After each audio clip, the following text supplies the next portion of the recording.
Hello guys, this is your friend and we are back with a new fanfic. Which is What If Naruto Got Ultimate Harem with Ino and Shizune Part 1. And if you enjoy this fanfic then please press the like button and subscribe to my channel for more fanfic like this and comment for next part. And now let's start the fanfic. Shizune stood outside the office, knocking on the door. She better not be sleeping again. She muttered to herself. When she heard no response, she quietly opened the door and found Tsunade sleeping again. Shizune let out a sigh. Things haven't changed much around here. She walked over to her desk and found that the paperwork from yesterday was still not complete. She gently shook her mentor awake. Tsunade-sama, you can't sleep like this. What would people say if they saw you? Tsunade stirred and answered groggily. They can kiss my. Tsunade-sama. Shizune interrupted her, not wanting her to develop any more bad habits.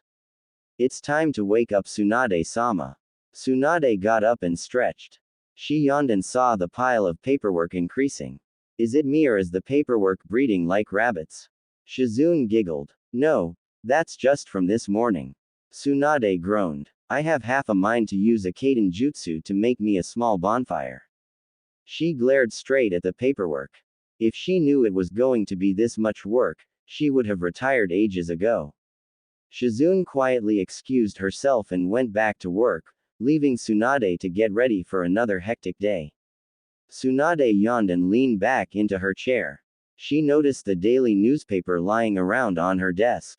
She poured herself a cup of tea and started reading the newspaper. As she browsed through the newspaper, she saw something that made her drop the cup. The cup fell from her hand and hit the floor, shattering it into many broken pieces. Shizune heard something shatter and came rushing in. Are you alright, Tsunade-sama? Tsunade slowly shook her head. She immediately ransacked her drawers, throwing away scrolls and papers while searching for something. Shizune approached her desk to see what the big commotion was. She started reading the newspaper for something unusual but stopped reading when she saw Tsunade pull out a small piece of paper. The lottery. Did you lose again? Shizune shook her head in disappointment. You have to stop gambling, Tsunade-sama. A Hokage with a debt the size of a mountain isn't good for someone of your reputation. No, it's not that. Tsunade stared at the ticket. Shizune, I just won the grand prize. Shizune gasps. This was bad. Very bad. Are you sure you won? Tsunade nodded her head. Shizune quickly grabbed the ticket and matched the numbers. It was unbelievable, she had really won. The last time she won something, Orochimaru was in town and Naruto almost died. It wasn't a pleasant memory for the both of them. What does this mean, Tsunade-sama? Tsunade sat back down, thinking. I don't know, Shizune, but be on high alert, something's bad is brewing. Shizune nodded and went back outside. Tsunade looked towards the window. Why do I keep picturing Naruto? She saw the clouds passing over the sun, covering it for a brief moment. I hope you're okay, Naruto. Sir. We have spotted the target. Do you want us to approach him? Fox carefully studied their target. Why would he stay in the open like that? The target was using himself as bait. He was luring them out into the open, waiting for them. Too bad that plan wouldn't work. Fox had all the time in the world. Tiger, stay down. It's too soon to attack. Affirmative, sir. Moving back into position now. Tiger moved back into the trees, waiting for further orders. He heard some noises moving behind him and turned around. Eagle. A lean figure stepped forward, away from the shadows of the trees. Why aren't we going in there and just kill him? The target's just standing there. Eagle pointed to the man standing in the open yard. Before Tiger could answer, a voice answered the question for him. Because the place is carefully monitored and there are 3 guards at each end of the house, making it a total of 12 fully armed bodyguards. If you want to be stupid and walk into your future gravesite, be my guest. It'll be less paperwork for me to do. My question now is, why are you still here and not at your post? Fox appeared behind his team. Tiger and Eagle turned around. Sir. They both saluted. Forgive Eagle, sir. She's new to the squad. Tiger pushed Eagle away, hoping the captain wouldn't take it as an insult. Fox merely glanced at her and shushed away. Eagle watched the man she only knew as her captain disappear. Is he always like that? Tiger laughed. You'll get used to it. Eagle sighed. But he's so infuriating. I said get back to your post. I don't like repeating myself. Eagle turned around to see Fox standing in front of her. From her point of view, her captain looks kind of intimidating. She was taken by surprise and fell down. High. She struggled to get back up, and when she did, her captain disappeared in smoke. Cage Bushin. Her eyes widened behind her mask. Yeah, captains like that. Tiger shrugged and continued to monitor the estate. Eagle shushed back to her spot. He needs to lighten up. 30 minutes later. Eagle, Tiger, get ready. We're going in. You two are going in the back way. I'm taking the direct approach. Fox spoke through the headset. He waited 5 seconds before giving the signal. Okay. Move in. Eagle and Tiger both took a deep breath before replying. Affirmative. The team consisting of 3 people, Fox, Eagle, and Tiger, ran in to complete a Rank S assassination ordered by their cage. Screams and bloodshed erupted from the highly guarded mansion. The once guarded place owned by Kai Yen, a corrupted daimyo, was now empty. The life of a ninja is expected to be a short one. Ninjas are considered soldiers for their cages, willing to do and die for them without question. The best kind of soldiers are those that were willing to do whatever it takes to complete the mission, even if it means abandoning all your ideals just for this one moment. There are many paths in life, but yet, there is not a single path that a person can take which can be called the right path. The person known as Fox understood this. He understands the risks concerning the life of the ninja and knows that jobs like this one is strictly professional, not a child's game. Taiko, are we done here? Tiger asked as he walked into the room. Eagle shortly entered after him. The first thing she saw was over 20 dead bodies, all mutilated in one way or another. Heads were missing as well as other body parts. She started feeling noxious and quickly removed her mask to vomit. Fox turned around and glared at her. Tiger waved his hands in front of Fox, trying to calm him down. Easy, Taiko, she's new. Remember that. Eagle looked up and saw Fox looking at her. If you're going to vomit every time you see something like this, then get the hell off my team. I have no need for weaklings. Tiger turned away. He felt sorry for Eagle. He heard the captain was one of the meanest people on the force. Eagle put back on her mask and stood up. Was it really necessary to kill everyone? She looked around the room. You didn't need to kill every one of them. Fox whipped out a scroll and sealed the head of Kai Yen into it. In this job, there can be no survivors, better get used to it. We're leaving. Fox started walking away and Tiger followed. Eagle stared at her captain. There were obviously no wounds on that man, and yet, there were evidence of a battle that took place here. Broken swords, blood spilled all over, and the captain didn't even get blood on his outfit. She was caught up in her little analysis that she didn't notice that her captain was standing by the door. Are you coming, or are you going to keep vomiting? Do it on your own time and stop wasting mine. Eagle snapped back to reality and hurried to catch up with her team. It was almost midnight when the team arrived back in Konoha. Eagle was too tired to continue. She looked at her other 2 team members. They looked like they just came back from a walk. Sir, can we stop for a minute or something? She looked up, hoping he would be lenient for once. Fox turned back and saw her leaning over, using her knees as support. How the hell did you manage to pass the exams like that? Either the proctors must have pitied you or you bribed your way through. Eagle growled at him. She was too tired to put up with this shit any longer. She was about to lunge at him when Tiger held her back. Calm down, he's always like this. Just don't let him get to you. He whispered into her ear. Fox walked up to the front gate. Katetsu, Azumo, are you guys there? Who goes there? A grouchy voice yelled back. It's Anbu Team Fox reporting back from a mission. Azumo immediately recognized the Anbu captain. He wasn't someone who you could just give a single glance to and forget. Fox was a person who could be labeled cold and dangerous and was known throughout Konoha. The villagers and ninjas alike knew and respected him as the Anbu captain. His enemies known to fear him as the Silent Storm. You wouldn't know where he was until you were dead. Just thinking about the man sent shivers down his spine. Azuma walked out of the box and bowed to him. Go right ahead, sir. The Hokage is expecting you. Fox walked past the bowing Chunin without saying a word. Kotetsu sat there, just watching the scene play out. He shook his head. Only a handful of people knew who the captain was and even less knew who was really under the mask.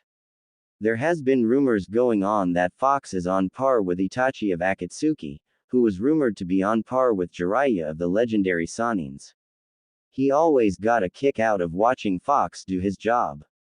He gives off the silent creepy feeling, but yet, at the same time, it felt cool knowing that Konoha has someone this strong serving under their Hokage. Fox looked at his team.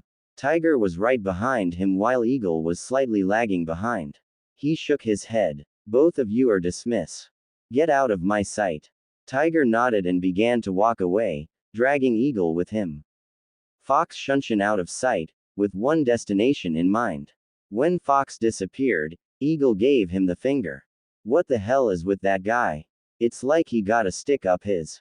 Tiger busted out laughing. Captain's been like this since he enlisted 4 months ago. Eagle gritted her teeth. God damn it. I hate him more than I hate the demon. If I had my way, both of them would have been dead by now. She gripped her knuckles and slammed the wall, causing some rubble to fall off. Tiger stayed back and observed her behavior. He shook his head. He gave us the night off. I'm going back to relax. I suggest you do the same. He disappeared, leaving her alone. Eagle cursed the day she joined his team. She punched the wall one last time before disappearing as well. Fox walked through the hollow hallways of the tower. The night winds made the atmosphere a bit chilly. Fox didn't mind the cold, it was something that he liked. It was a refreshing feeling. He walked up to the Hokage's door. It was wide open. Tsunade always left it open because no one dared to walk in unannounced, everyone except a selected few. The only time it would be closed is if she was sleeping or in a meeting. Fox stepped into the room and saw her furiously scribbling on the paperwork. When she didn't acknowledge his presence, he let out a cough. Tsunade looked up from her paperwork and saw Fox standing before her. Fox reporting in from a completed mission, Hokage-sama.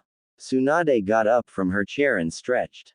She let out a yawn before signaling Fox to close the doors. When Fox closed the doors, Tsunade took out a bottle of sake. So I take it your mission was successful. Fox nodded his head. It went off without a hitch. He stood there, awaiting his next order. Tsunade took a sip of her sake. You know, you can remove your mask when it's only the two of us. Fox stood there, not making a movement. I don't feel like it, Hokage-sama. Tsunade gave him an angry look. Maybe you didn't hear me. I wasn't asking you if you felt like it. I'm ordering you to. Fox made no attempt to remove the mask. Tsunade sighed. Please take it off, Naruto. Fox sighed before giving in. He lifted his hands up to his mask and slowly removed it. He opened his eyes and looked straight at Tsunade. Hello, Tsunade-sama. Tsunade looked at the boy. The cheerful boy she once knew was gone. His body became tone, you can see the muscles perfectly on his arms and chest. His face has lost most of its baby fat and it was no longer the face of a young teenager, it was the face of a handsome young man. Ever since he joined the Anbu ranks, he has undergone a complete transformation. No one would mistake him for the same brat he was years ago. She looked down at her sake saucer and then at Naruto again. Ah, screw it. She threw the saucer into the wall and started drinking from the bottle. Naruto, have a seat. Naruto approached her desk and sat down in a chair. I will have the report to you within the hour. What is my next mission, Tsunade-sama? She put down her bottle before sitting back down. Naruto, I think you're working too much. Slow down and enjoy life. Go out and get yourself another girl. Tsunade stopped herself in mid-sentence, realizing what she was about to say. Naruto sat there, showing no emotions whatsoever. Tsunade heard about the split between Naruto and Sakura. She heard it through the local grapevine, which they heard it from Ino herself. She's been meaning to ask Naruto for what really happened between the two of them, but whenever she tried looking for Naruto, he was always out on a mission. Naruto. I'm so sorry. I didn't mean it like that. Naruto shook his head. Don't worry yourself about it. It's nothing. Tsunade took another sip of sake. Want to talk about it, Naruto? She was carefully studying his facial expressions. So far, she found out that he was like a statue, unable to change his emotions. It was true that he changed. He was no longer the social and loud-mouthed brat he once was. He was now embarking on missions like they were going out of style. When she got no response from Naruto, she sighed. Listen, Naruto, I'm worried about you. Hell, you even got Jiraiya to worry about you, and that man never worries about anything except his books. Naruto dropped his head. Naruto hesitated for a minute before continuing. Found out that we weren't exactly right for each other. Naruto took his time, trying to figure out what was the best way of telling her without reviewing too much. In his mind, he was replaying the scenes as if it was a broken record. He couldn't forget it, no matter how hard he tried. Flashback. 5 months ago, Naruto was someone who you could have considered the happiest man in the world. Nothing could have brought him down. Sakura and him was officially a couple of 2 months now, and nothing could spoil his mood. He had a date with Sakura tonight to celebrate their anniversary. Each time he looked into her eyes, he would always see the happiness that he brought to her world. What he didn't know was that everything was about to change. Azumo laughed quietly about the relationship that Tsunade and Naruto had. Only Naruto dared to speak to her like that in that tone. Well, she also said that if you don't come, she's closing down the ramen stand and banning ramen from Konoha. What? Naruto yelled at the man. Azumo covered his ears. When he looked back up, Naruto was gone, but you could see a pile of dust that the boy left behind. He chuckled to himself. Same old Naruto. Oba-chan, you better not touch the ramen. Naruto shouted as he barged into the room. Before he could say anything else, Tsunade hit him over the head with her fist. I thought I told you not to call me that, Naruto. She glared at the boy. Naruto rubbed his head before glaring back. Shikamaru let out of a little cough. Seems like they forgot that I'm also in here, how troublesome. Tsunade snapped back into reality and sat back down in her chair. Naruto followed her over and stood alongside Shikamaru. Hey Shikamaru, how's Tamari treating you? Shikamaru let out a sigh. Same old, same old. Women are just too troublesome. The boys turned back around when they heard a cracking sound. What was that, Shikamaru? Tsunade stared the young Chunin in the eye. Nothing. She nodded her head before opening a folder. I'm sending you two, along with a team, on a rank S mission. Yada. Naruto yelled out. You guys are leaving tonight. Naruto stopped jumping up and down when he heard the news. Tonight was supposed to be his night. Can it be tomorrow, Oba-chan? Tsunade gritted her teeth. Only a few more hours until she gets rid of him. She kept telling herself in her head. No, it has to be tonight because we have gotten word that Sasuke is in an isolated town just north of here. As I recalled, you wanted to be in this mission. Naruto quieted down. He stared hard at the ground before looking up. That's right, I have to bring him back. He nodded his head. So who else are we going with? Tsunade threw the file at Shikamaru, who opened it and read the information. Neji, Kiba, Shino, Lee and Choji. Naruto smiled. It's time to bring our lost buddy home. 3 days later, the special convoy team came back into the village, all bruised and battered up but still alive. They had engaged in battles with Orochimaru's new and upgraded Sound 4 along with Sasuke and Kabuto. It was not an easy fight, each of them considered themselves lucky for winning the battle. Naruto had it worst. The battle between him and Sasuke left him in a near-death state. Shikamaru witnessed the entire battle. Sasuke shoved a Chidori through his chest while Naruto barely recovered from that and knocked Sasuke out with a Udama Rasengan. Shikamaru then had the luxury of dragging them back with his Kajimane no Jutsu. Naruto woke up about halfway through the trip and carried Sasuke back on his own. When he arrived back into the village, every medic in the village rushed to meet the team. Sakura hurried through the crowd, pushing people out of the way. He had expected her to give him a hug when he returned, but she pushed him out of the way and went to work on Sasuke. Naruto figured Sasuke needed more medical attention than him, so he let it slide, but as time went on, when he went to see Sakura, she was always busy with Sasuke. It was a week later when he walked into the hospital room and overheard their conversation.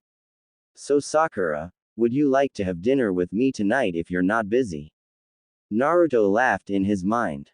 She wouldn't do that. She knows that I was going to pick her up and take her out to dinner tonight. Of course, Sasuke-kun. He couldn't believe what was happening. He continued to listen to their conversation. "Are you sure? I mean, Naruto's been here waiting for you a lot. Are you guys going out or something?" "It's not really like that." Naruto's heart shattered into a million pieces at that point. He began to walk away quickly, not caring where he went. He bumped into Shikamaru and mumbled an apology while running out. Later that night, Naruto stayed in his apartment, fiddling with the necklace he was supposed to give Sakura. He was not in the best of moods and he already cried himself out. There was nothing left to cry about. He heard a knock on the door, slowly got up and wondered who it was. When he opened the door, he saw Sakura standing there nervously. "Hi Naruto, can we talk?" He nodded his head and walked outside with her. "So talk," Naruto said without looking at her. Sakura took a deep breath and hoped for the best. "Naruto, I think we should break up. I need some time to myself to concentrate on my work." Naruto laughed to himself. "You mean to study Sasuke?" He stood up and closed his eyes. "Okay, if that's what you want." Naruto stared at her for a second, looking into her eyes to see if she was under a spell or something. When he found nothing, he sighed. Sakura took one last look at him before leaving. "I'm sorry, Naruto." Naruto watched her as she walked away. Naruto walked back into his apartment and drowned himself in sorrow. It was the next day when he saw Sakura and Sasuke in their regular training field, holding hands and lying next to each other. Naruto gritted his fist and left the area as quickly as he can. It was also the same day his whole world changed, where he enlisted in Anbu and quickly climbed the ranks into becoming the captain. Flashback end. "You know I'm always here if you want to talk, Naruto. We all care about you. Me, Shizune, Iruka, Jiraiya, Kakashi, all your friends." Tsunade looked at the boy. She couldn't help but feel sorry for him. The boy has been through a lot and there will still be more troubles to come. She rarely saw the boy anymore. He was always busy with this and that, never showing up for any social events. She decided that it was time for action. Maybe she can bring the old Naruto back. "Naruto, as for your next mission, it's ranked SS. If you accept, I'll go into details with you right now." Naruto's ears perked up when he heard that it was ranked SS. "I accept the mission." Tsunade grinned. "Your mission is to act as a regular civilian for the next 3 months. Consider yourself on a vacation, Naruto." Naruto frowned. "Is this some kind of a joke, Tsunade-sama? I'm not laughing here." Tsunade glared at the boy for his rude outburst. Naruto caught on and calmed himself down. "I do not see the logic behind your thinking, Tsunade-sama." Tsunade smiled at the boy. "It's called relaxation. Trust me, you'll like it. Now get out of my office and start your rank SS mission." She started giggling as Naruto frowned, wondering what to do. He decided that he would think about it over some bowls of ramen. Naruto bowed his head and walked towards the door. "Good night, Oba-chan." Tsunade's head quickly picked up to look at the boy to see if she really heard those words, but when she looked towards the door, it was already closed. "He's back, sir. Should we begin now?" A ninja kneeled in the middle of a dark room. A mysterious figure appeared before the kneeling ninja and nodded his head. Begin the operation immediately. Make sure to do this right or everything we planned up to this point will be for nothing. Right away, sir. The ninja disappeared into the shadows and the mysterious figure started laughing. It's only a matter of time now. Oi, old man, 3 bowls of miso please. Naruto shouted out his order before sitting down at the counter. Tsuki walked out from the back. Oh, it's you, Naruto. 3 bowls coming right up. Tsuki went back into the back and prepared the noodles. A few minutes later, he came right back out with the 3 bowls of miso ramen. Naruto looked hungrily at the ramen. Tsuki chuckled as he watched his best customer rapidly eat it. Slow down, Naruto, or you'll end up choking. Naruto finished his first bowl and slowed down.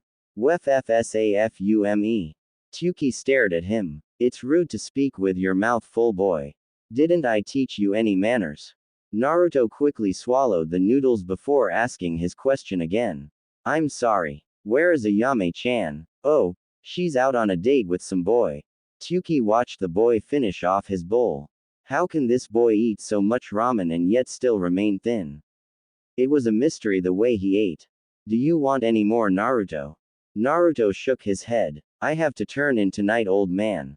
I'll stop by tomorrow. Tsuki nodded his head and accepted the money that Naruto put down. Just as Naruto walked out of the bar, an explosion rocked the area, causing Tsuki to drop the plates. Old man, are you okay? Naruto ran back inside to check up on the old man. Tsuki slowly pulled himself up, shaking his head. Yeah, I think I'll be okay, Naruto.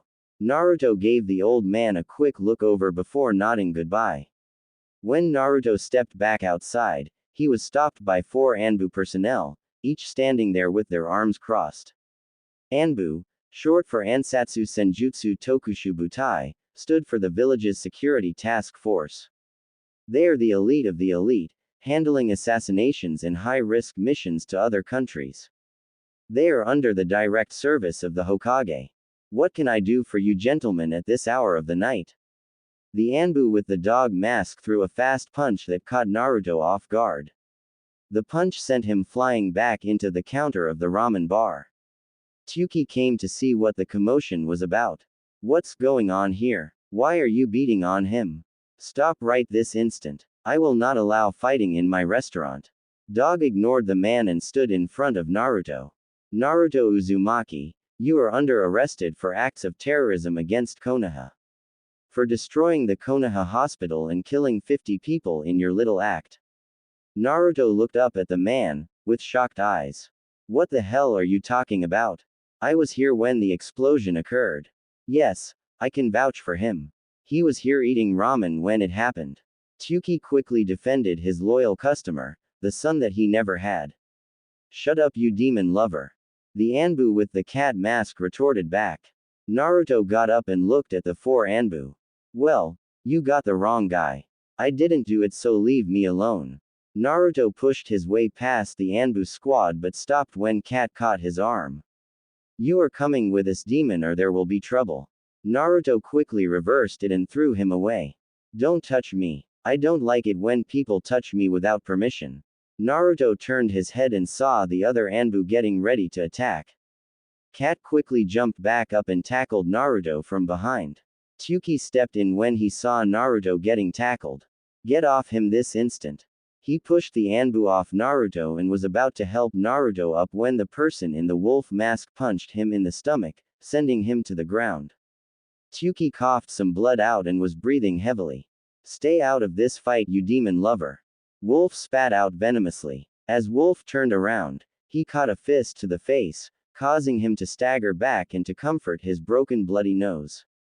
Naruto appeared next to Tsuki and helped him up slowly. Are you okay, old man? Tsuki smiled weakly at Naruto. I'll be fine. Naruto nodded his head before turning his attention to the other Anbu. Cat was checking up on Wolf's condition while the others stood in front of them. Your captain would have been ashamed of you guys for hitting on defenseless civilians. Naruto stated as he stood in front of Tsuki. Dog laughed. The captain would have loved to beat your down demon. Be glad he isn't here to soil his hands on some demon filth. Naruto moved the ramen chef over to the chair before turning his head. You can accuse me of all the bullshit crimes you want, but when you guys involve innocent people in the fight, you guys just cross the line.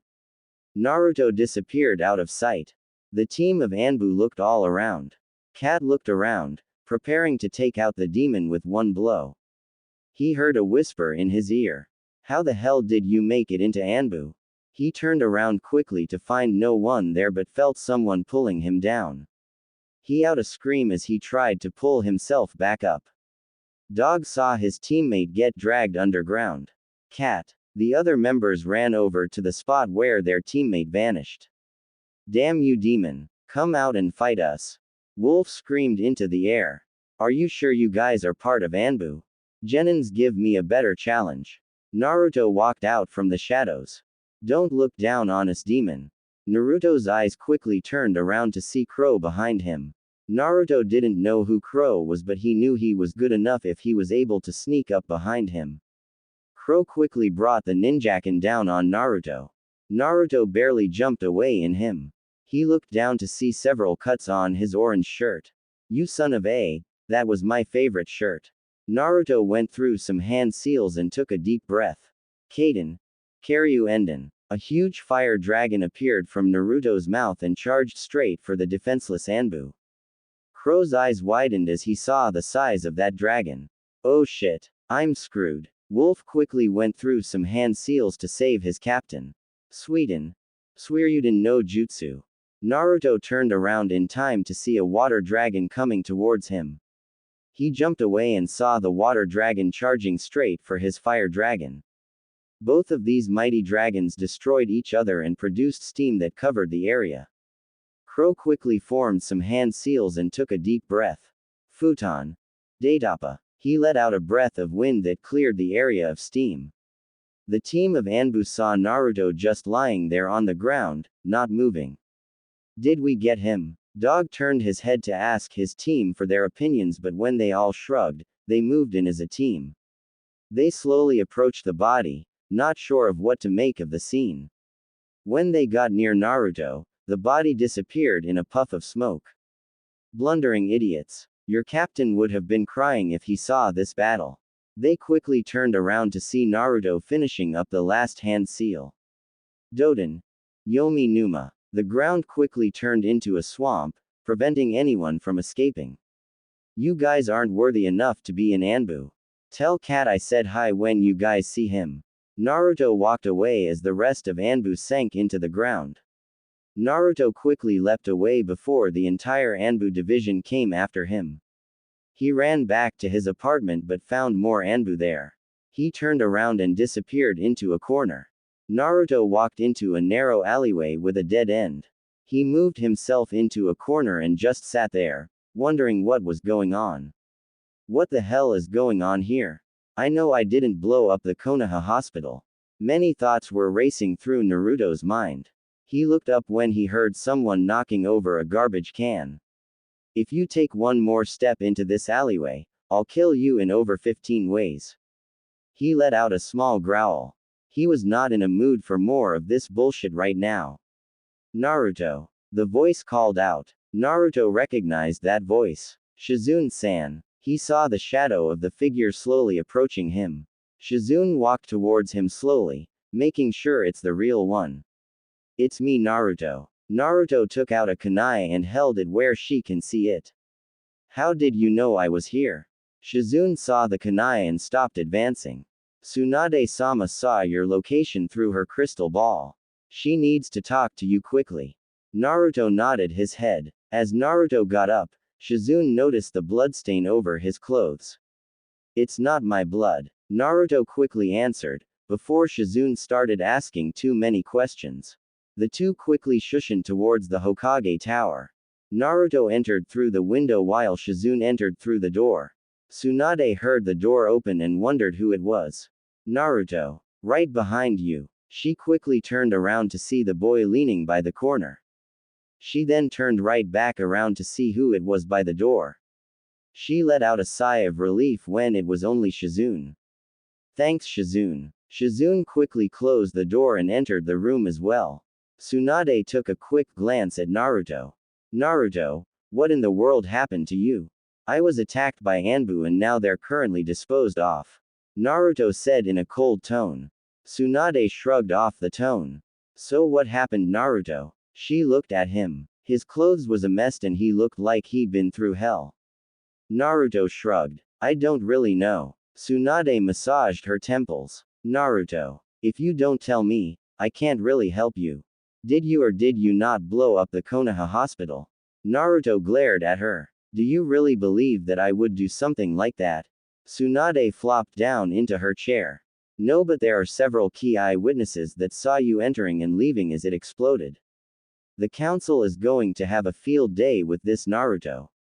They have been looking for an excuse to execute you and now they may have the right reason. The two women looked at Naruto. He stood in his corner quietly, making no signs of conversation. Just tell me what you were doing, Naruto, and I'll help you out in any way I can. Naruto opened his eyes and stared at the door. The door busted open and the room soon filled up with root members. Danzo casually walked in. Thank you for capturing the fugitive Hokage-sama. Tsunade gritted her teeth. What the hell are you doing here? Danzo smiled. Why? To capture and detain the killer, of course. We received word that he was making his way up here and I thought he was going to kill you as well, Hokage-sama. Tsunade slammed her fist down on the table. This is my room and you're intruding. Leave now or I'll throw you and your root unit out. Danzo continued to stand there. Tell me you're not housing a wanted fugitive, or you now Hokage-sama. The council won't like this when they hear that their Hokage is siding with the demon. How dare you? Tsunade yelled out. She glared at the man. She knew he had a point. She was already in trouble for having Naruto here and she was risking everything if she let him get away. Tsunade sighed. Fine, take him away, Danzo, and I want a meeting with the council now. Shizune's eyes widen in surprise. What? Tsunade-sama, you can't be serious. Danzo smiled. As you wish, Hokage-sama. Naruto stared at the root unit. He doesn't know much about them and he could sense that they were all trained to kill on command. He could escape now, but that would cause the entire village to be after him. Take him to the rank SS prisoner center. His eyes widened when he heard Tsunade spoke of that. The rank SS center was one of the most unique and dangerous holding center there is in Konoha. What? Naruto yelled out. He began to struggle, which caused the root unit to hold him back. Take him away. Tsunade sighed and pointed towards the door. Danzo smiled. You heard your Hokage. Do it. Naruto shot Tsunade a cold glare which Tsunade noticed but didn't respond. She was too busy convincing herself that this was the best thing to do. Shizune. Gather everyone now. Shizune nodded and disappeared. Tsunade watched as Naruto was taken away from her office. She started to break down in the middle of her office, hating herself for what was about to come. 30 minutes later. What the hell do you mean he's going to be executed at dawn? Tsunade brought her hands down to the table. She glared at the council of elders. You have no goddamn proof that Naruto was responsible for the explosion. We have our own eyewitnesses as well as sufficient evidence that shows him being responsible. Tsunade glared at the person who spoke up. Koharu returned an equally strong glared. If I didn't know any better, you guys were out to get him. Homura coughed. The clan heads have also came to a unanimous decision that he is to be executed for his actions. We have lived with the demon long enough. He is a liability to the village and everyone here. This meeting is over. Tsunade's eyes widen. What? I'm the Hokage here. I didn't say this meeting was over. Koharu stopped and turned her head.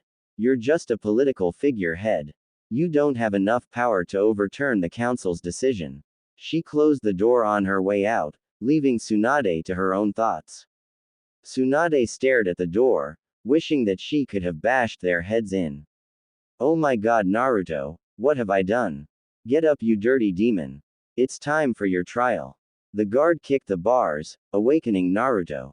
Naruto stirred for a bit, before rolling back on his side. Demon spawn, don't make me come in here. The guard took out a metal rod and started smacking the bars, disrupting Naruto's slumber.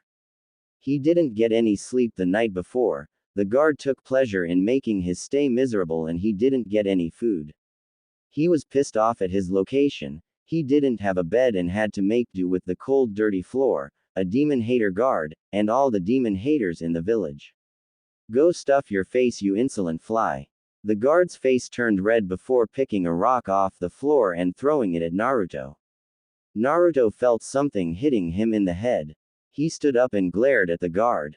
He ran and kicked the bars, scaring the guard. The guard saw Naruto approaching and tripped. Naruto started laughing. Ah, did I scare the big scary guard? The guard got up slowly. Laugh now, demon. I'll have the last laugh when I see your bloody body hanged. He signaled the other guards to come and get Naruto. Naruto sighed. He believed that Tsunade will get him out of this mess somehow.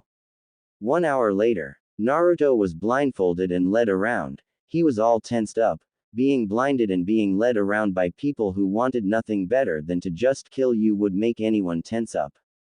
He felt himself walking up the stairs and onto a platform.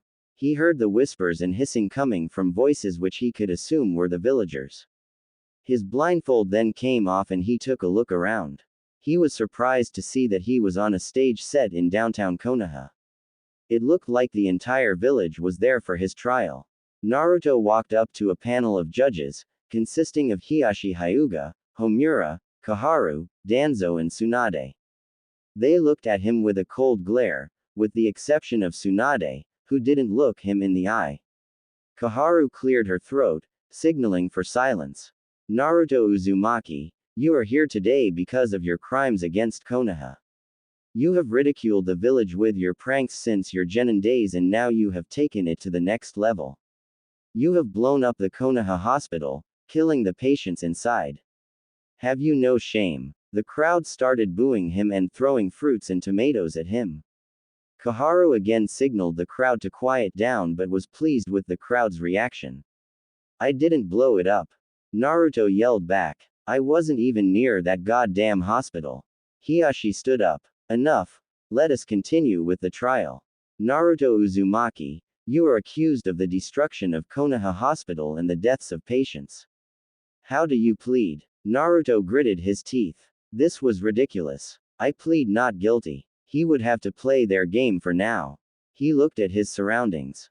Anbu and root units everywhere as well as Junins and Chunins just standing around, watching the so-called trial.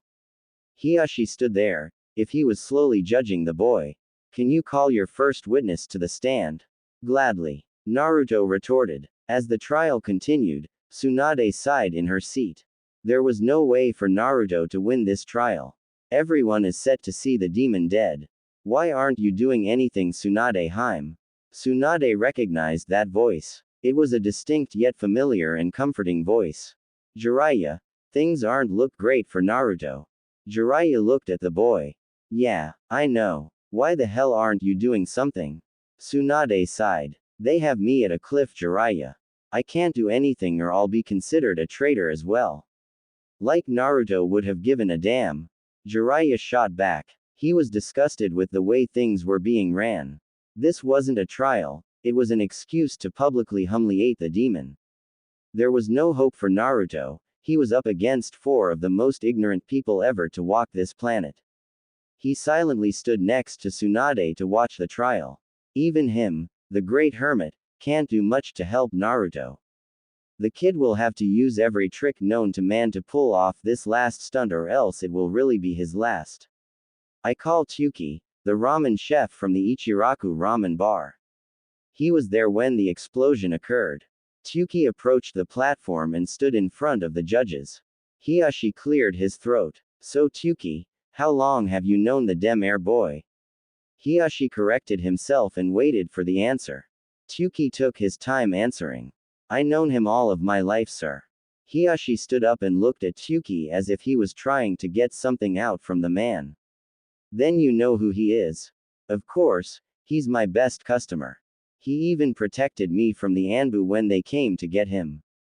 Tsuki replied with a smile. The village was always against the boy. This was his way of showing Naruto that he wasn't alone in this cruel world. What did he do to the Anbu that was sent to retrieve him? Tyuki thought for a second.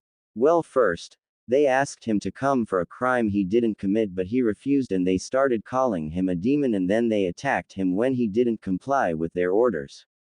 Hiashi smiled. I see, so he resisted an arrest because he had something to hide. Naruto scowled at Hiashi. That man was twisting words and explanations to his benefit. Tyuki was surprised. No. The arrest made no sense. The boy was eating ramen in my shop when the explosion happened. There was no way it could have been him. Were you with him the entire time? Tyuki thought some more. Well, no. I had to go and cook something, but the rest of the time, I was there. Hiashi smirked at Naruto. There we have it. The boy could have created a cage bushin and sent it to attack the hospital in your absence. Thank you for your time, Tyuki. Tyuki looked shocked at the Hyuga head.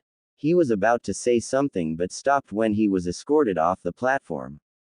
As he passed Naruto, he gave him a small smile.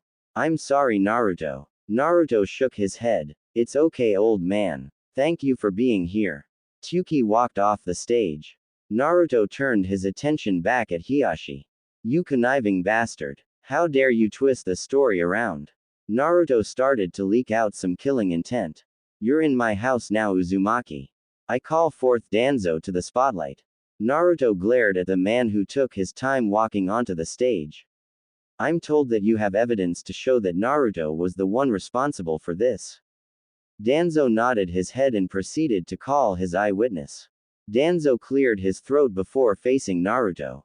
I call forth Sasuke Uchiha to the stand.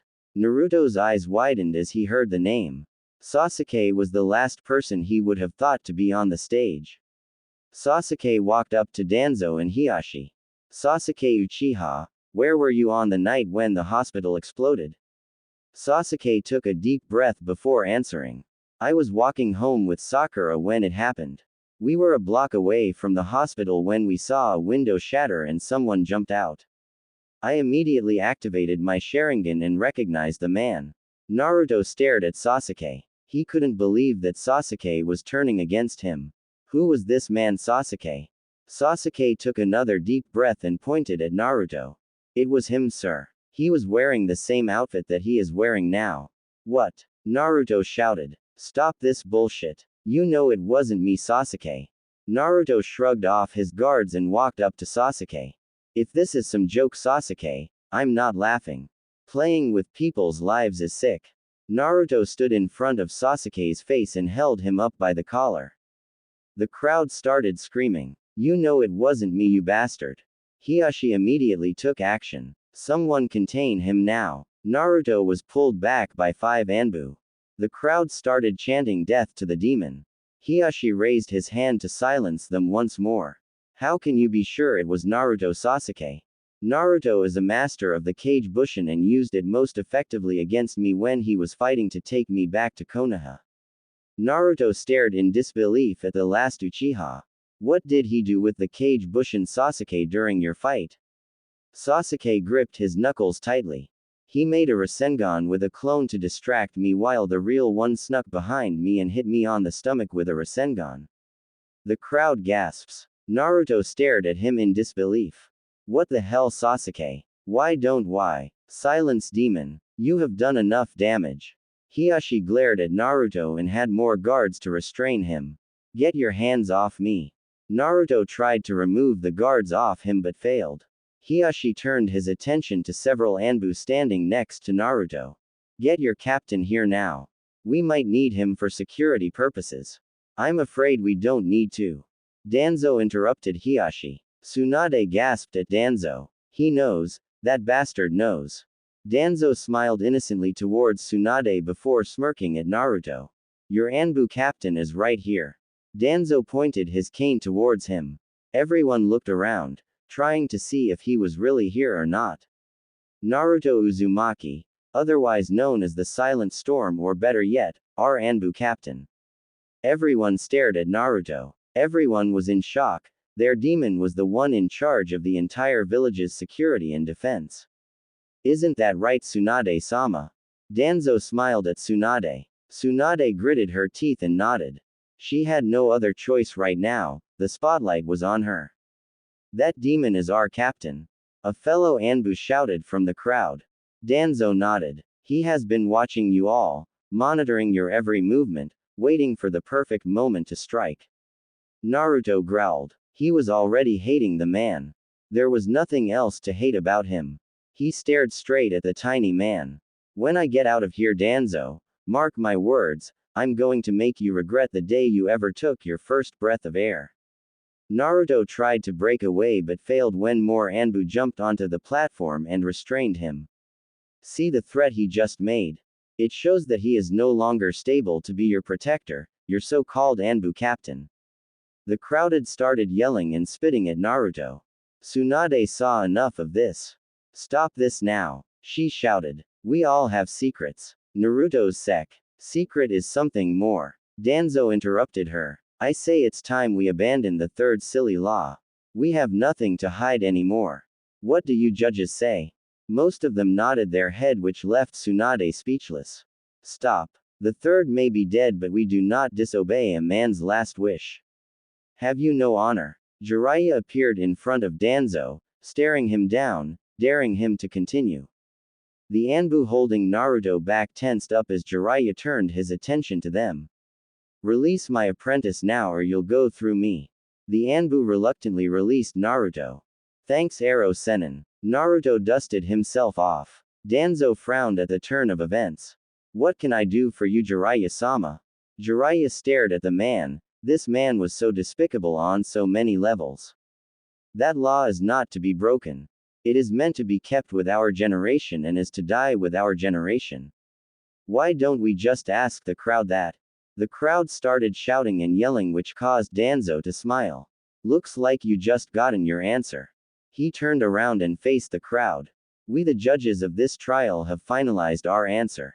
We have came to the conclusion that Naruto Uzumaki, the man known as the Silent Storm, the Kyuubi no Yoko, will be sentenced to death for his crimes of attempted murder of one Sasuke Uchiha, and the death and destruction of Konoha Hospital.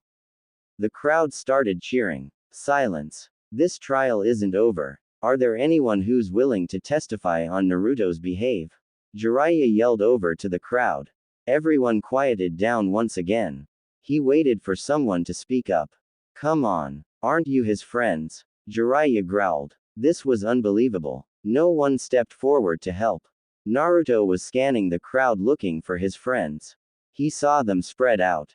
Ino and Sakura gave him a dirty look, which he can figure what they were mad about. Shino stood there with his shades on, showing no emotion whatsoever. Shikamaru wasn't there, but a shocked Shoji stopped eating. Kiba and Lee were looking at him with shocked expressions on their faces. Neji was holding Hinata back, stopping her from running away. The friends that he had were standing there, like they were frozen in ice. Jiraiya stood there, waiting for anyone to speak up. When no one spoke up, he sighed. He turned around and walked past Naruto, who was still in shock. What are you guys doing? Aren't you guys my friends? Naruto yelled out. He looked each one of them in the eye. You lied to us, Naruto. You lied to us about being the Anbu captain and being the Kyuubi no Yoko. Kiba yelled back. You're nothing but a liar, Naruto. You even tried to kill Sasuke and you're the Kyuubi as well.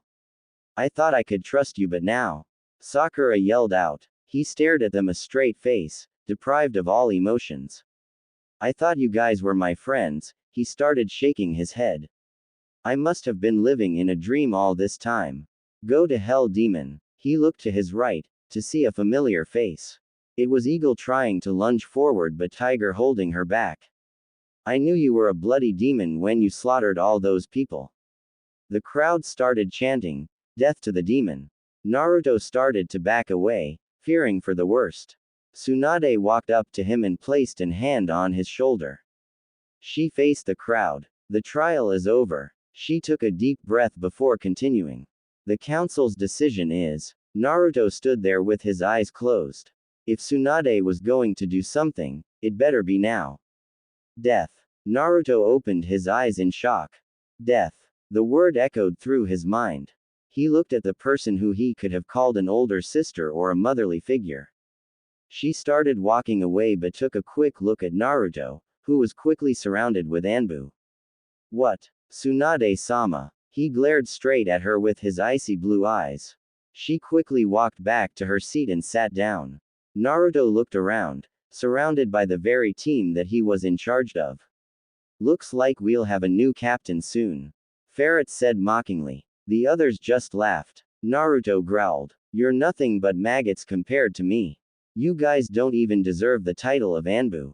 Get him. Danzo ordered. The Anbu dog piled Naruto, covering him down. Naruto heard footsteps approaching him, getting closer and closer as each second passed. He looked up and saw Eagle standing in front of him with a sword. This is for the hell you put me through. She kicked him in the face, causing him to bleed from the lip. Hold him up. Her fellow Anbu held him up, in front of the crowd. Eagle started twirling the sword, just to entertain the crowd with her sword skills before stopping in front of Naruto. Anything you want to say, demon? Naruto smiled sadly. Friends are a figment of imagination. I should have known better than to live in an imaginary world. He shook his head in disappointment. He looked at Eagle. And you, Eagle, are still a weak piece of shit that shouldn't have passed the exam. Eagle gritted her teeth and struck him with the sword, impaling him through the stomach. She yanked the sword out and watched blood spray all over the place. Naruto ignored the pain and started laughing. I swear to God that even if I have to go through hell and back, I will come back and kill you all.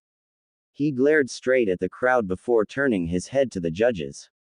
They all shuddered. Those were the coldest blue eyes they ever seen.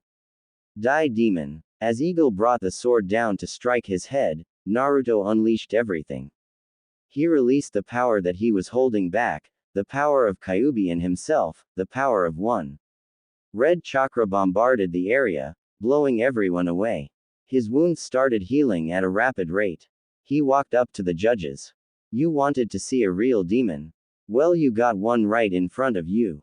Naruto released even more chakra, blowing the desk away. It was an understatement to say that they were scared shitless, but they turned pale, even in Hiyashi's case. Several Anbu tackled Naruto away from the elders, trying to protect them. Naruto laughed as he saw the pitiful attempt. Die. With a quick swipe of his chakra, the Anbu were shredded into pieces. Koharu turned around to see Jiraiya just standing there. Jiraiya-sama, oh thank God you're still here. She immediately bowed to him. You have to stop him, Jiraiya-sama. Jiraiya laughed. You expect me to help you after the way you treated him? Die by your own mistakes, you old farts. You will not be dragging me down with your pitiful choices. She was shocked as she watched him walk past Naruto without doing anything.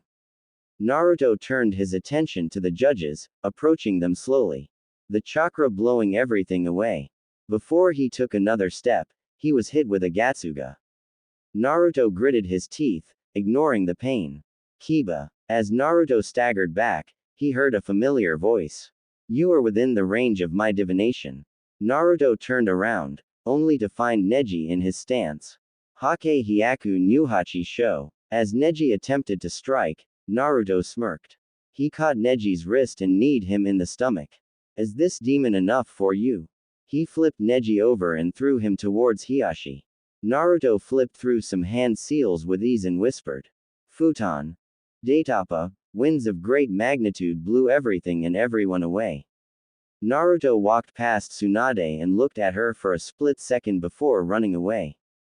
Hiyashi staggered back up to his feet. He watched as Naruto leapt away. Everyone after the demon. All able bodies began to pursue him. Tsunade stood there, recalling the events that just took place. A pair of crimson eyes watched from afar. He shook his head. Konoha's own ignorance will be their own downfall. He continued to hide in the shadows, waiting for the moment where he shall make his grand entrance. Naruto kept running, trying to create as much distance as he can between his pursuers and himself. He felt his heart beating faster and faster. He couldn't believe what just happened. He wasn't stopping for anything, not anymore. There was nothing left for him here.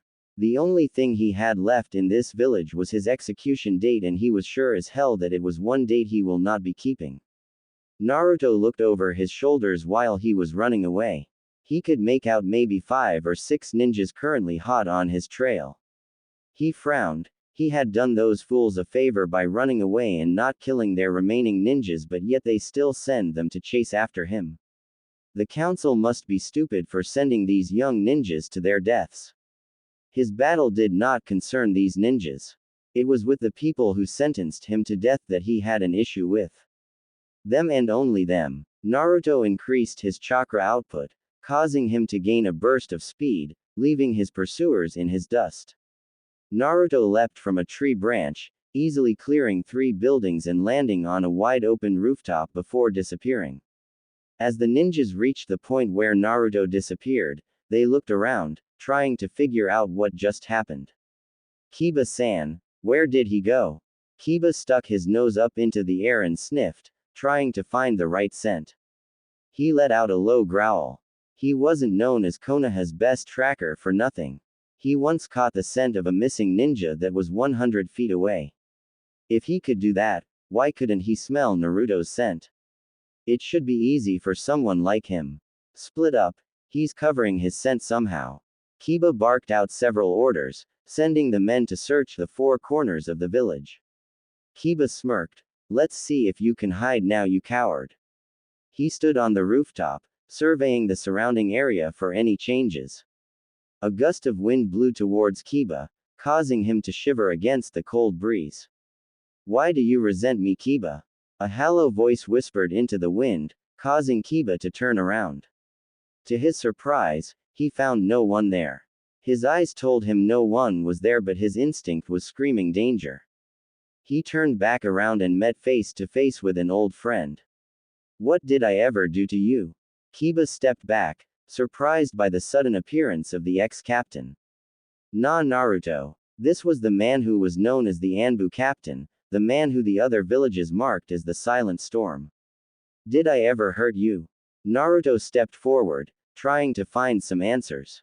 Stay back, demon. Kiba quickly regained his focus and threw a kunai towards Naruto. Naruto stood there, motionless as the kunai came towards his face. With a quick swipe, the kunai was split into 2. Kiba's eyes widened. The kunai was forged from the hardest metal. There was no way chakra could have done that. He noticed that Naruto's right hand was folded up, like it was gripping something. Consider this a warning. If you follow me again, I will dispose of you and everyone else who stands in my way. Naruto stared at Kiba with his cold, empty eyes. There was nothing left. Naruto could see the anger and fear in Kiba's eyes. Everyone has turned against him. The entire village was against him. Was there truly no one left in this village that believed him? Naruto felt his heart breaking as these thoughts occupied his head. Kiba. Naruto heard someone shouting Kiba's name and jumped away in time to avoid an incoming kick. Lee, Neji, Naruto said their names slowly as he landed away from the trio. It would seem like reinforcement has arrived. Naruto felt his lips changing into a slight frown. Their timing couldn't be any worse. Turn yourself in, Uzumaki. Neji stepped forward, determined to bring Naruto back to justice. Naruto's eyebrows rose. Do you believe their lies? Do yo? Demons have no right to speak about lies. Neji barked out. Naruto found that comment amusing. His scenes went crazy when he saw Lee disappear in front of him. He saw a kick coming from his left side. Naruto raised his arm to guard. Lee threw a hard left kick but was surprised to see Naruto already in position to counter. Naruto caught hold of Lee's kick and threw him to the ground. He quickly put his right hand over his throat. Move one step and you will be visiting Lee annually at a graveyard. Kiba was about to step forward when Neji stopped him. Don't. He's holding a blade somewhat near Lee's throat. Naruto saw Neji with his Byakugan activated. This was an interesting turn of events. Neji was able to distinguish his weapon now. Naruto moved his hand slightly, causing Lee to wince at the pain caused by the invisible blade. Smart move, Neji. Naruto looked straight into the Hyuga's eyes. I will say this once more. If you come after me, Konoha will have 3 more deaths to mourn for. Naruto made his point clearly by causing some blood to leak out from Lee's throat. You won't get away with this, Uzumaki. You have nowhere to run. The Hyuga prodigy pointed out. They had the upper hand here. Naruto laughed. It wasn't a warm laugh. It was a cold, empty laugh. The laugh of someone who didn't care anymore. Listen to yourself. Do you think you won because I'm trapped here? I'm not known as the Silent Storm for nothing, Neji. Neji glanced at him. Just a few more seconds. He had to keep Naruto's attention focused on him while he brought Lee some more time. Luckily for them, Naruto didn't notice Lee's hand movements, which was slowly reaching for the kunai pouch. In a few moments they would be able to apprehend the demon. Make this easy on yourself, Uzumaki. Maybe the council will spare your life. Naruto shook his head. The council members are fools. The people in the entire village are fools. I was an even bigger fool for trusting you guys. Friends, what a useless word. Neji saw the moment of opportunity. Naruto was preoccupied with his speech to be paying attention to his hostage.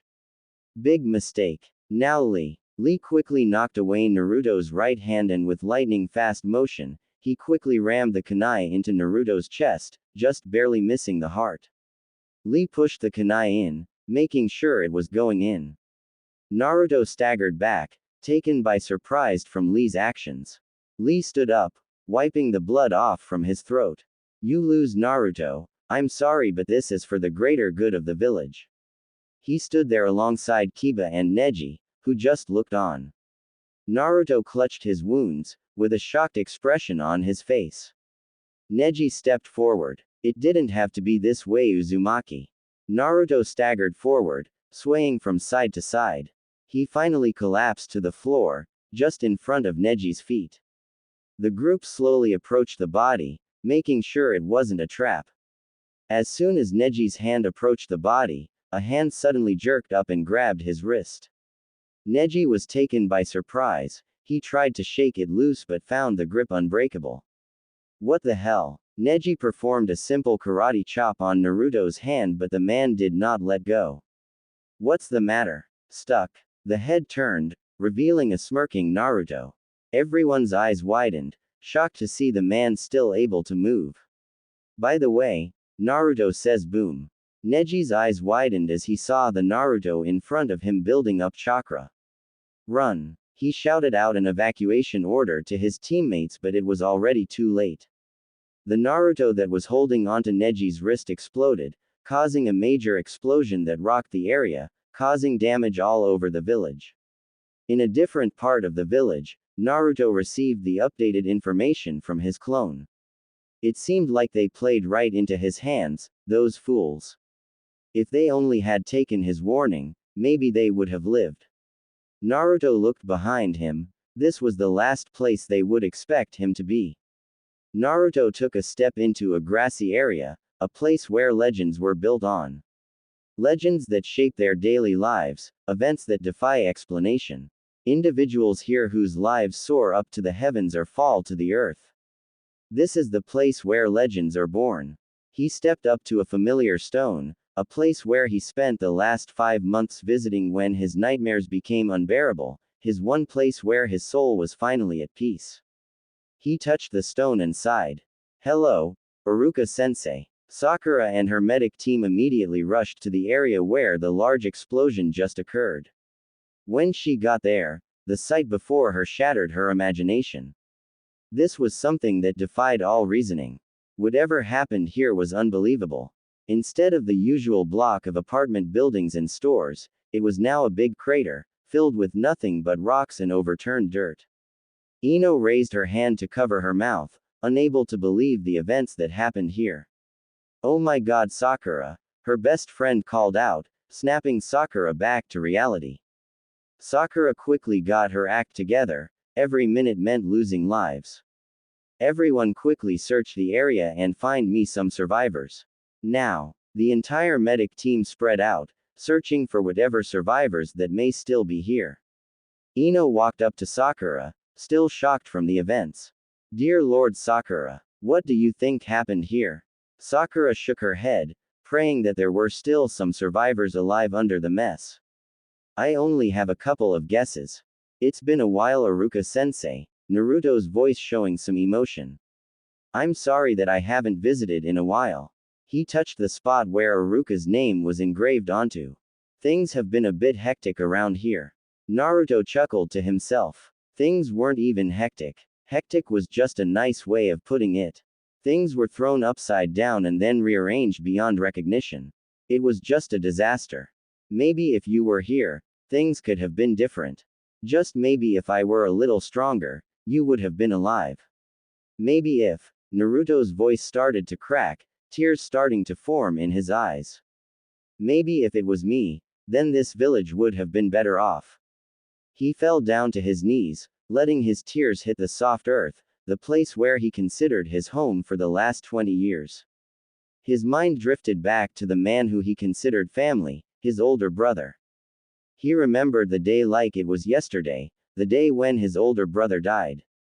Only a few people have tried to talk to him about it, but it didn't work. Naruto was always busy, occupying himself with work so his mind wouldn't think back the event.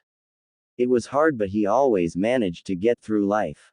This was the way he lived it, the only path that was open to him. A breeze of wind blew through the area, carrying some leaves along with it. A faint sound emerged from the winds, almost like it was trying to say something. Naruto picked his head up, responding to that voice. The voice sounded so familiar yet so far away. It was the voice of someone that he hadn't heard in a long time. Aniki. His eyes looked up, trying to find the person he missed most. He lowered his head in disappointment when he saw no one. I'm sorry I couldn't be the person you wanted me to be. I'm sorry for everything. Naruto continued to cry, oblivious to the person walking up behind him. Naruto. Naruto suddenly jumped up, surprising the person behind him. Naruto found his hands at the man's throat, inches away from crushing the man's windpipes. He was shocked that someone had disturbed him while he was in his special place. The one place where he considered himself safe. His face turned from shock to surprise. Kakashi, sensei. Naruto finally realized who the man was. The white-haired man that stood before Naruto, the great copy ninja Sharingan Kakashi. Kakashi did the only thing that he could for Naruto. The man hugged him. For the first time since Iruka's death, Naruto never had another hug from someone who has felt the same pain as him. Naruto felt all his mental barriers failing, the emotions that he held back since his death came rushing to the surface. Naruto cried on the man's shoulder, letting out his pain that he was carrying on his shoulders for the past few years. It's okay, Naruto, it's going to be okay. This was the man who the village labeled as a demon, the bloodthirsty killer that was better off dead. If only they got past their ridiculous pride, they would see a suffering human being, a man who was innocent of all crimes, a man who was carrying a huge burden on his shoulders. Naruto cried for a good few minutes before drying his tears. He let go of his sensei, just wondering why the man was here. What are you doing here, Kakashi-sensei?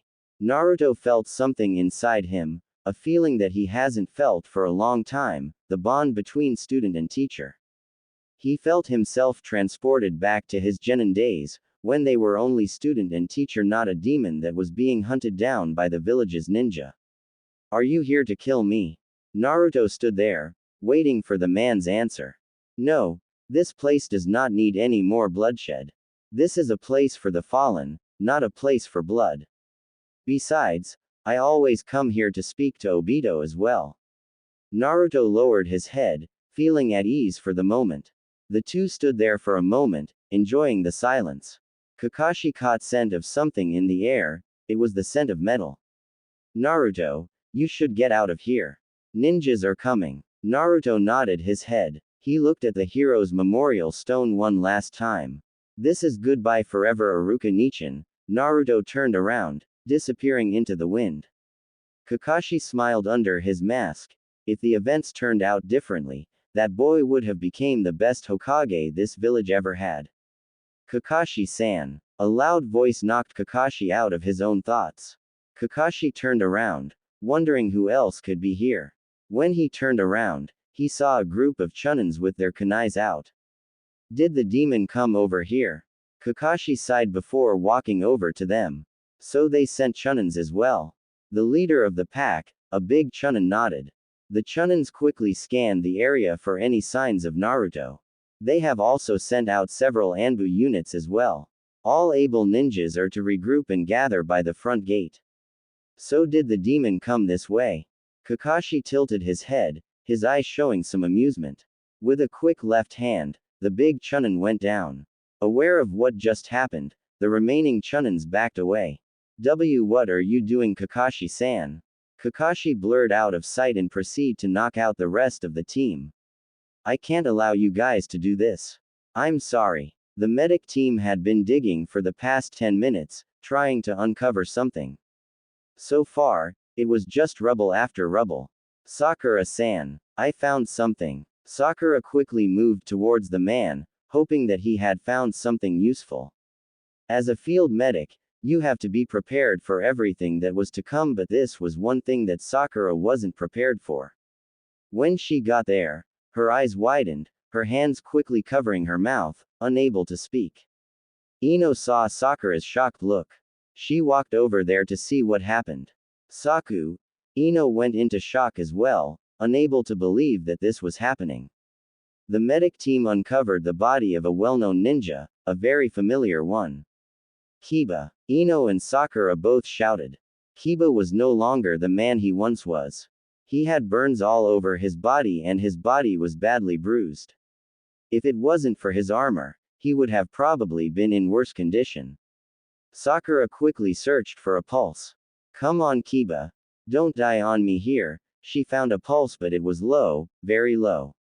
Her face paled. Kiba might not make it. Everyone over here. Emergency protocol now. All available medics began to perform the Shozen no Jutsu. They had to operate on Kiba now or else he wouldn't make it. Ino backed away, until she tripped on something. She looked down and saw that she tripped over a bloody hand. She quickly screamed, drawing everyone's attention. I found someone else. Ino quickly cleared the rubble, revealing Lee and Neji in the same condition, if not worse. They both sported burns all over their face and body parts. Ino quickly searched for a pulse and felt her heart beating faster and faster as she tried to locate different pulse positions. They're still alive, she shouted, drawing Sakura's attention. Their pulse was low, which meant their condition was in a critical state. Sakura left the rest of the team to work on Kiba while she went to work on the other two. Ino stared at the battered bodies of Lee and Neji. Could Naruto have done this much damage? Sakura put her hands above Neji's heart, her hands turning green, which meant the healing jutsu was starting. It had to be Naruto. Why else would they be like this, Ino? Sakura snapped at her, not really caring for anything else at the moment except for saving their lives. Ino quickly got the picture and went to work on saving Lee. Tsunade looked at the mess that stood before her. The impractical stuff like tables and chairs were overturned and people were all over the streets. Lucky for them, Naruto only blew them away with winds and not with anything else. She was lucky that no one was critically injured, except for those Anbu who was stupid enough to get in his way. She was quickly approached by the elders, who each had a stern look on their face. Tsunade, did you see what that demon did? We have to quickly assemble our forces at the front gate. He will surely try to leave the village that way. Koharu immediately pointed out. The demon was already loose inside the village, there was no telling what could happen. Don't worry. My root unit is already on the job, pursuing the demon as we speak. Danzo smirked. Pretty soon Tsunade will have no choice but to resign and then it would be his time to shine. The third Hokage was a fool to let that boy live. He lost count of the number of times he had confronted the third about executing the boy but was merely turned away, stating that the demon was no harm to the village. He silently laughed at the third, almost wishing he was alive to see this day. Tsunade looked around, looking for a particular person. Damn it, Jiraiya, where did you go? If only Jiraiya was here, Maybe he could talk some sense into these old farts.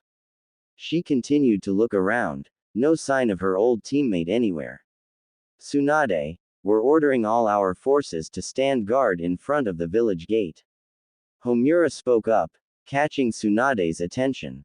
Gather everyone and go, she half-heartedly shouted out. She watched as the elders disappeared, with ninjas slowly getting up and following them. Shizune appeared next to Tsunade, standing by her side. Do you think he's going to be okay? Shizune quietly asked. For his sake, he better be. Tsunade felt her knees giving out and was about to collapse until Shizune caught her, providing support to help her to her feet. Oh Tsunade-sama, she helped her mentor up and the two of them slowly approached the front gate. The village of Konoha, one of the greatest hidden villages to ever exist, was in turmoil. Destruction and death was reeking from the great village. Both villagers and ninjas alike were running in fear that the great demon, the Kyuubi no Kitsune, was released. The very beast that their Yondaime gave his life to seal away. Naruto quickly ran towards the front gate. If he can exit the village in one piece, then he would be safe. No ninjas would dare to follow him into the openness. No one would expect him to just waltz out from the village using the front gate. He was pretty sure the walls were being watched. Naruto leapt off from another building, forgetting stealth and just quickly using his speed to leave the village. Naruto caught another chakra signal, wait, not one but a few chakra signals approaching quickly from behind. He decided not to fight but to escape as soon as possible. He saw a blur appear next to him before spearing him into a nearby building, sending him through several walls before landing on the grounds of an alleyway. He cursed his luck. He was about 300 yards away from the gate and he was caught. Naruto looked up and saw the person who tackled him. Sasuke. Sasuke stood there, staring Naruto down. Get up, Naruto. He just tackled Naruto through a couple of walls, it couldn't have hurt him that much. Get out of my way, Tem, Naruto growled. Or I'll go through you. Naruto slowly got up, easily matching Sasuke's height. Several Junins appeared next to Naruto, surrounding him completely. The Junins cracked their knuckles, anticipating that a fight would come. You can't beat all of us, Naruto. Sasuke spoke up, making a clear point. Naruto looked around. Chances of escape were low and he knew that. All those missions had given him the skill to analyze his environment carefully. That wasn't the only thing missions taught him. They also taught him survival skills. When plans don't work, which was 80% of the time, improvise and execute. Sasuke saw Naruto's hand twitched and quickly unsheathed the Kusanagi.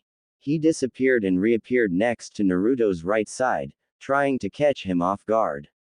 Naruto quickly blocked with his kunai. Metal against metal, both sides struggling for dominate control. Naruto matched Sasuke's strength with his own, with both sides not giving up. The other Junins quickly jumped in, trying to lend support to Sasuke.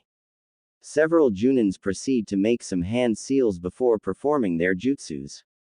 Sasuke saw the humongous fire dragon coming towards him and quickly jumped out of the way. Naruto saw it coming as well and leapt up, only to be greeted by a drop heel kick from another Junin. Naruto knew he was surrounded, there was no way out. He kept dodging the series of punches and kicks from the Junins. While Naruto was busy dodging the Junins, he kept one eye trained on Sasuke, who was the most dangerous out of all of them.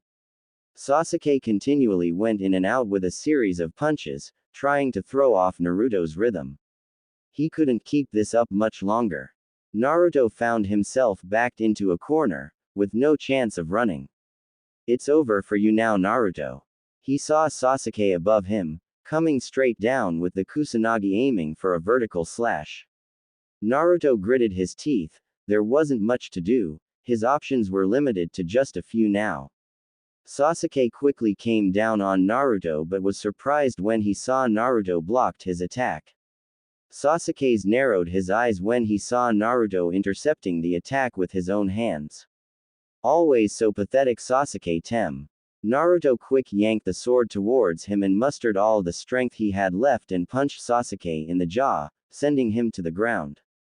Sasuke went down hard, unable to get back up. Naruto smirked. That felt so good. He was pretty sure he had broken Sasuke's jaw. It didn't matter. It was payback and this was a great feeling. The other Junins growled quietly, clearly expressing their anger. Naruto noticed their slow movements. You call yourself protectors of this village. You can't even take on one lousy guy. You are a disgrace to this village. He taunted them, buying himself some more time.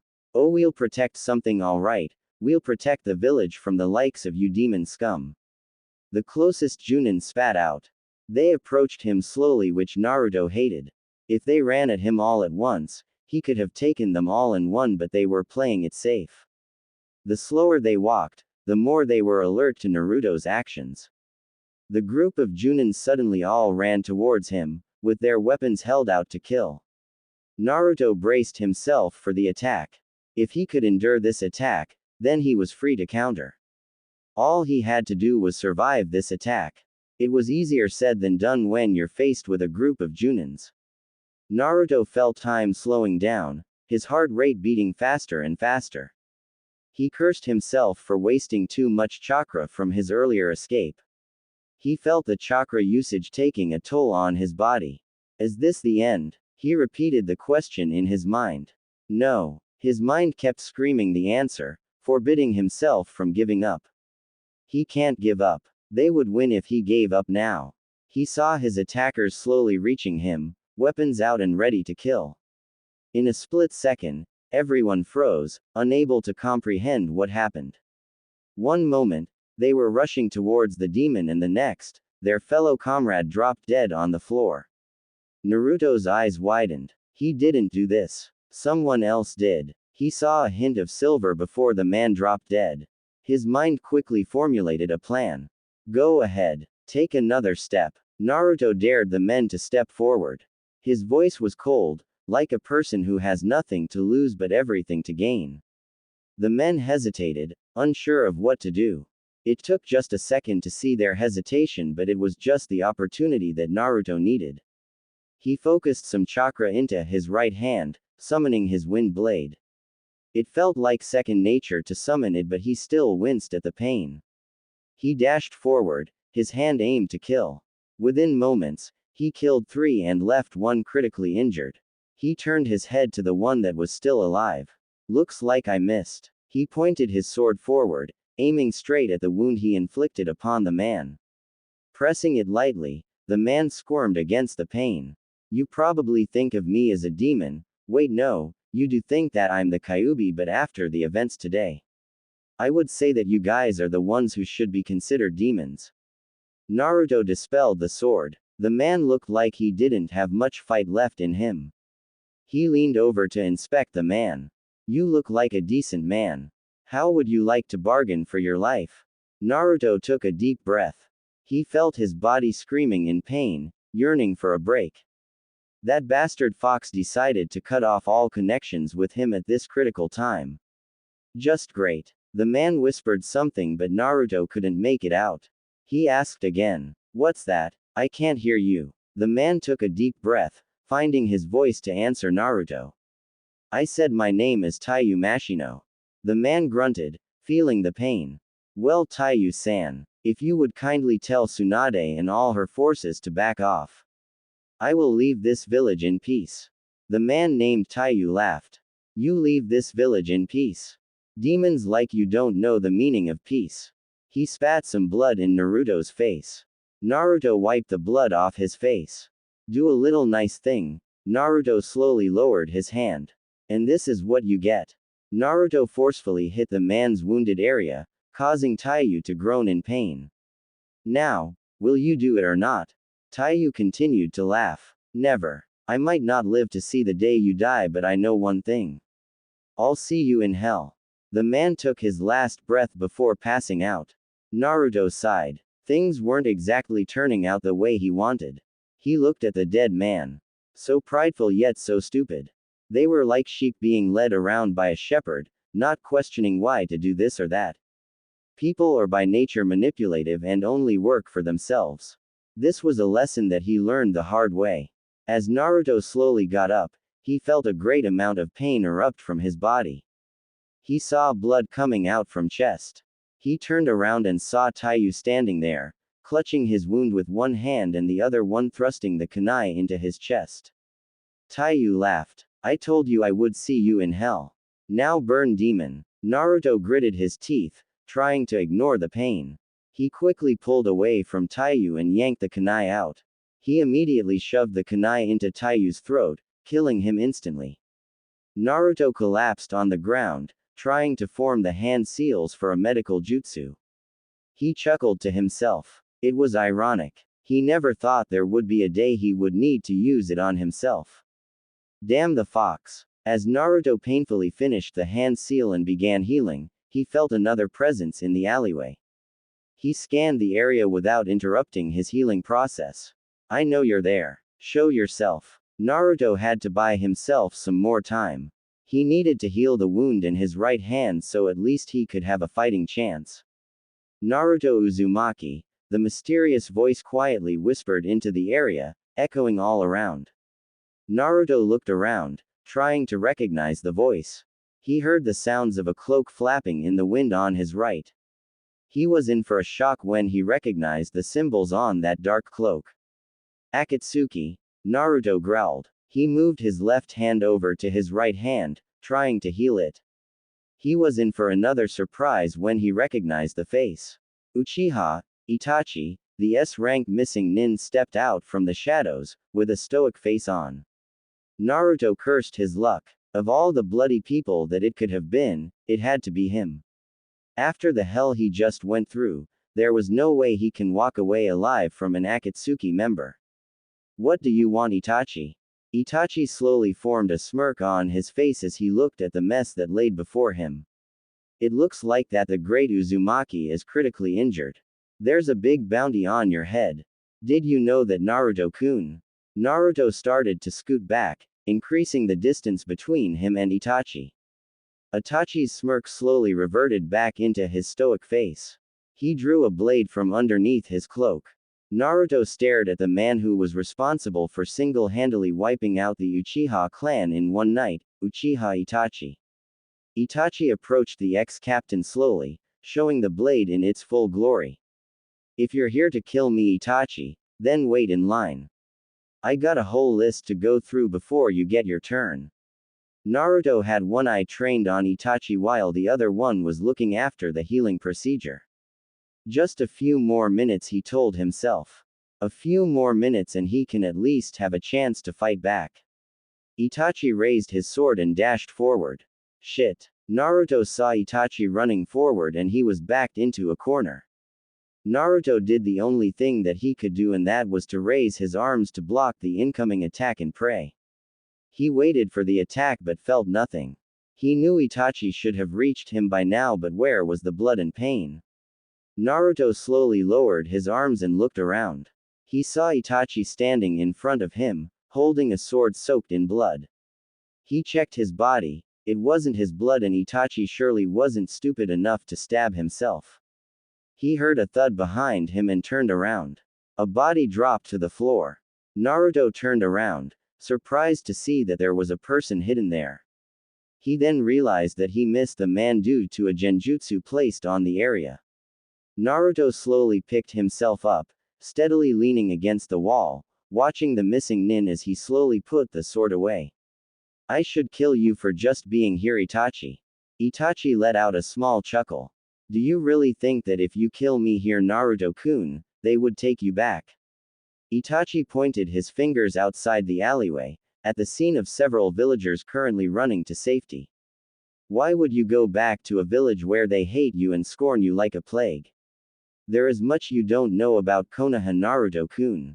I came here to offer you a deal. A deal? What kind of deal? Naruto's interest was piqued. There wasn't any other options left open that he could take. We would like it if you would join our ranks, Naruto-kun. Naruto shook his head. No way. You guys are wanted for a reason. I will not join the likes of you. Itachi sported a curious look on his face, well, as curious as his face would get. Please enlighten me as to what those reasons might be. For one thing, You guys murder in cold blood for power with no regard to anything or anyone as long as you get it. Naruto hastily answered. Itachi laughed. You have become a naive man, Naruto-kun. Itachi then pondered on another option.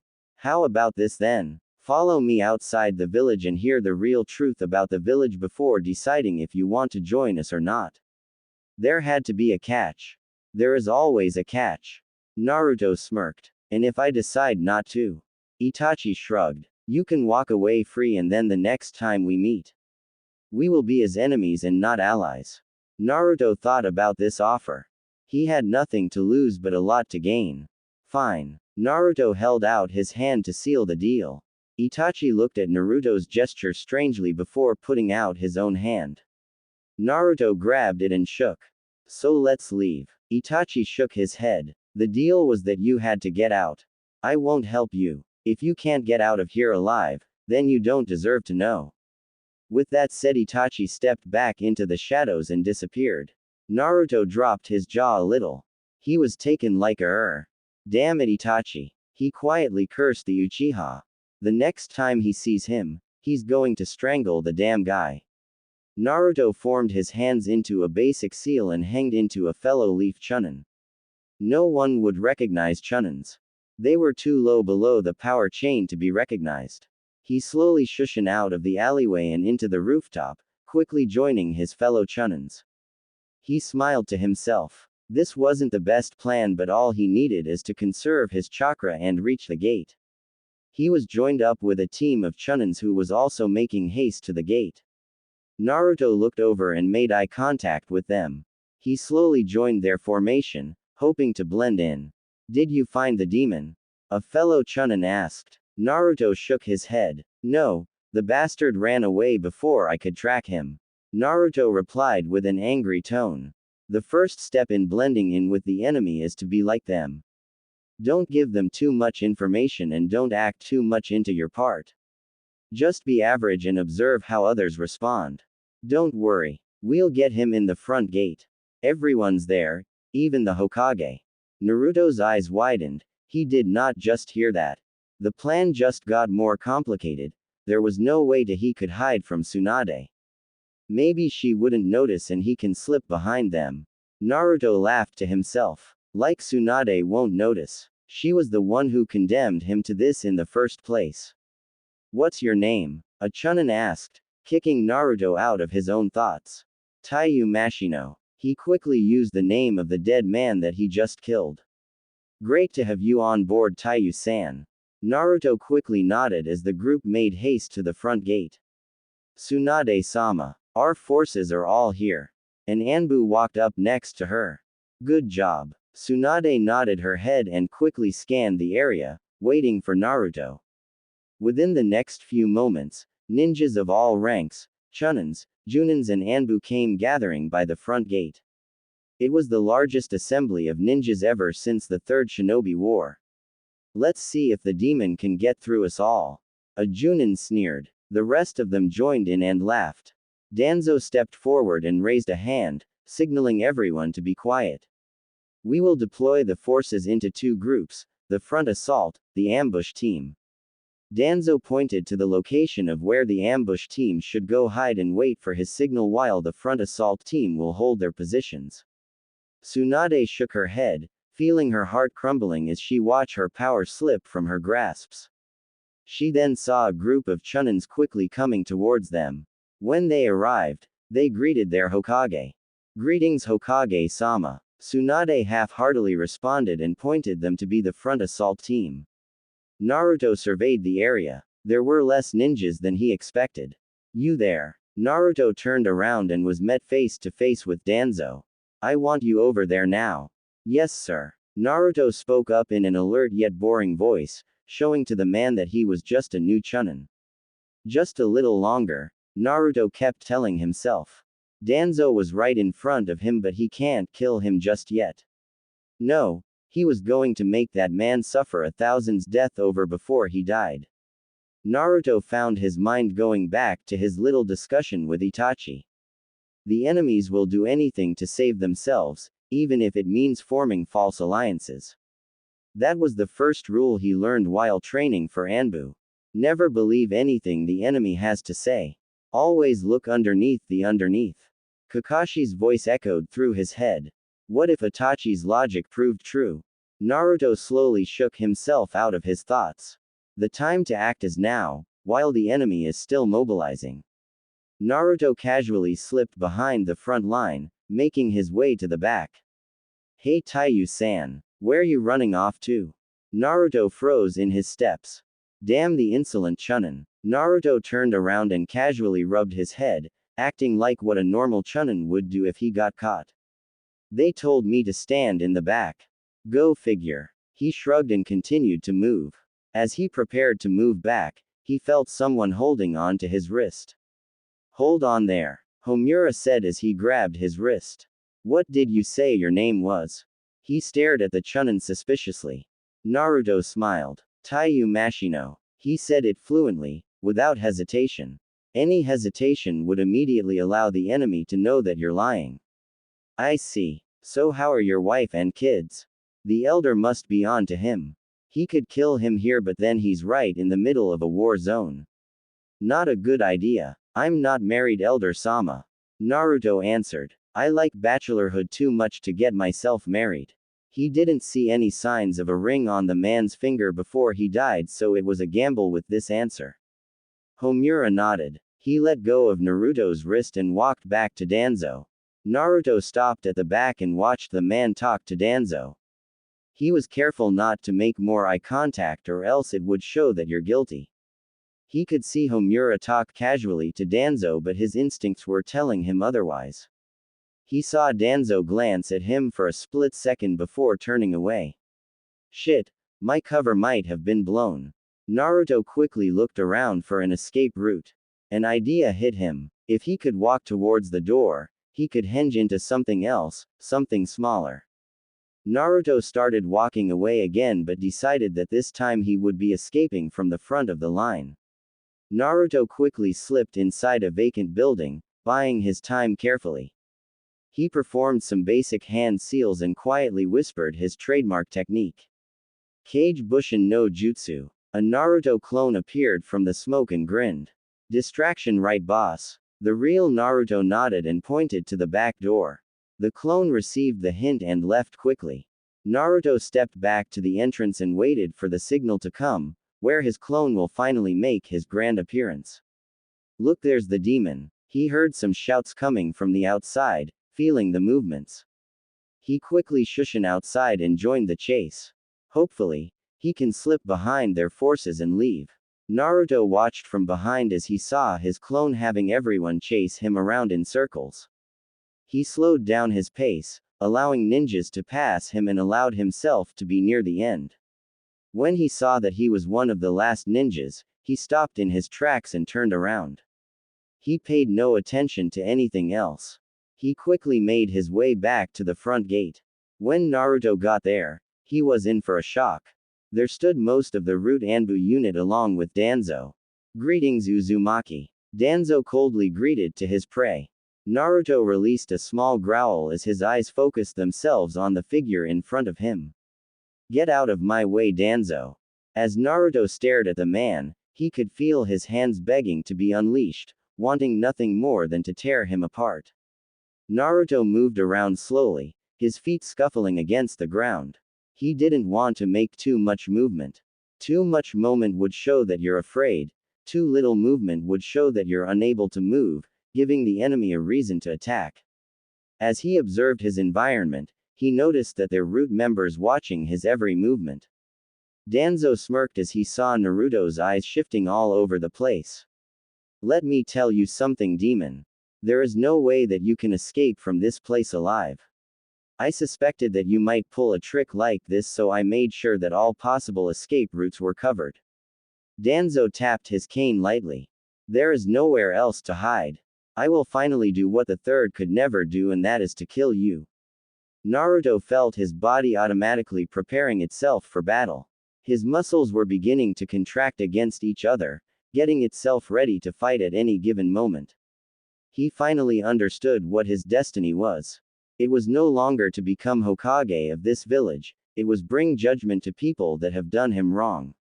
He was born and raised to fight, and fighting is something that he will never escape. No matter where he went, this primeval fighting instinct will always be a part of him.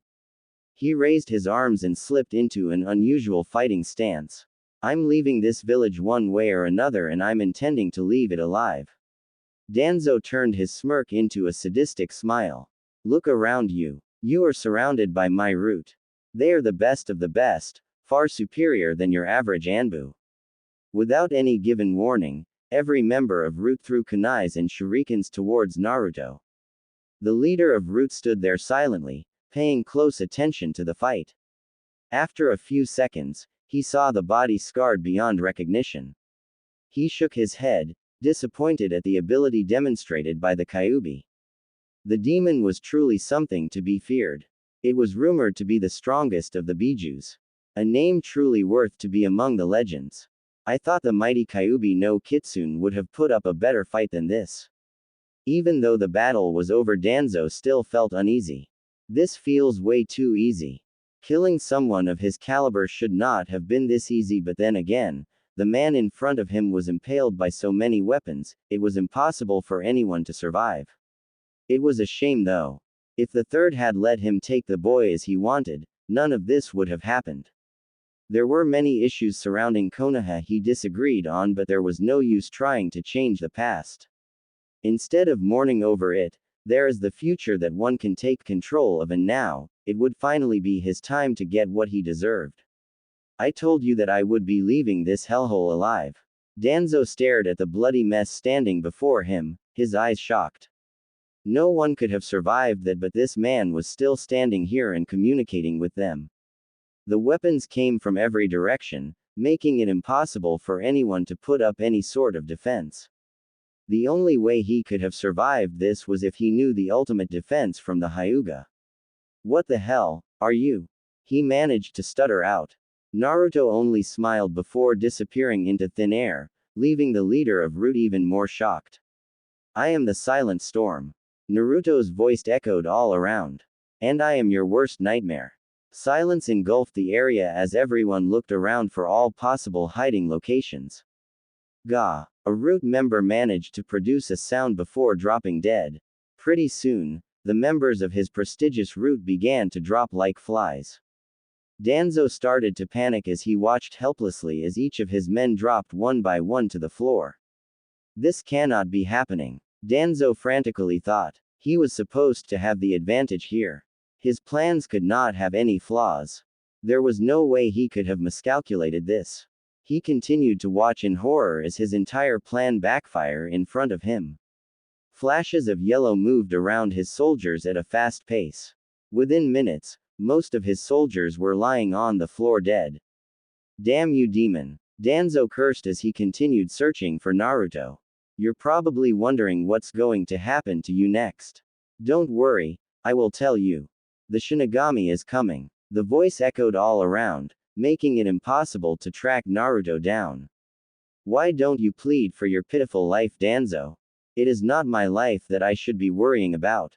Danzo replied calmly. They will be coming back any moment now once they realize that the Naruto they're chasing is a cage bushin. A kunai suddenly flew towards Danzo, lodging itself in his left shoulder.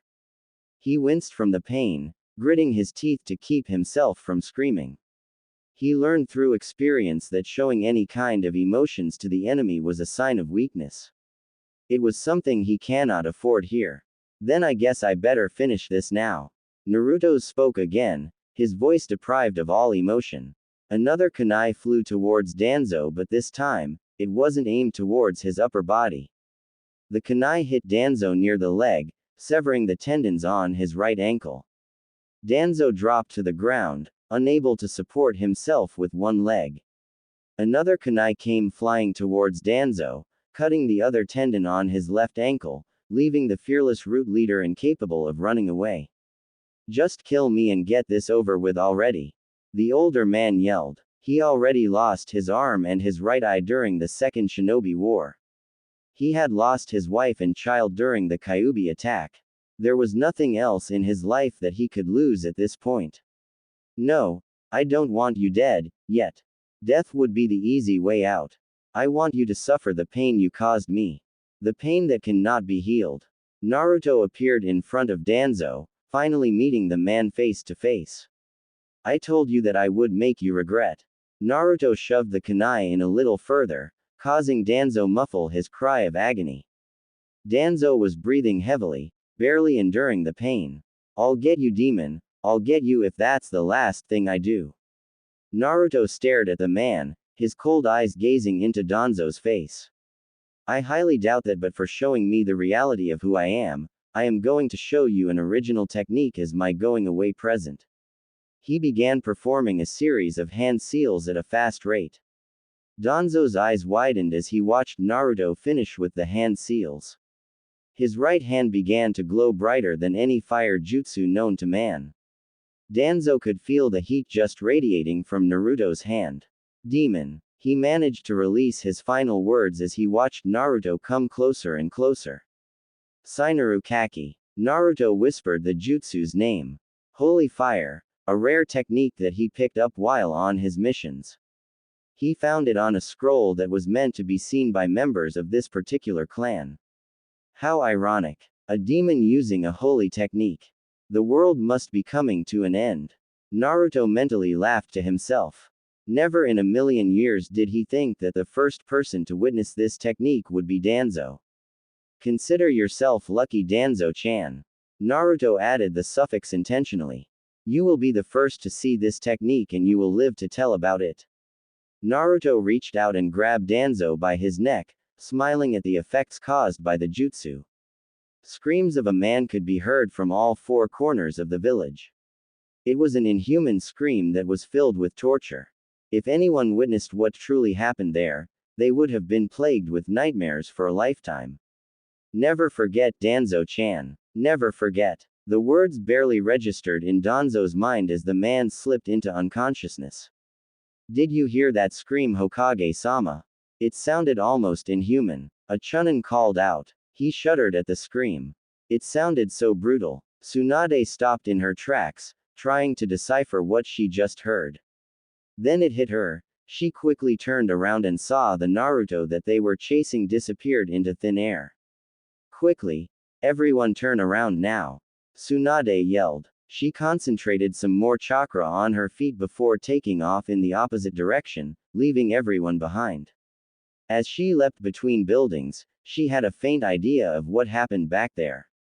Some fool probably got into a fight with Naruto and he was probably dead, judging from that scream. When Tsunade got back to the front gate, the sight before her made her stomach twist and turn. The stench of blood was so strong that it was overwhelming.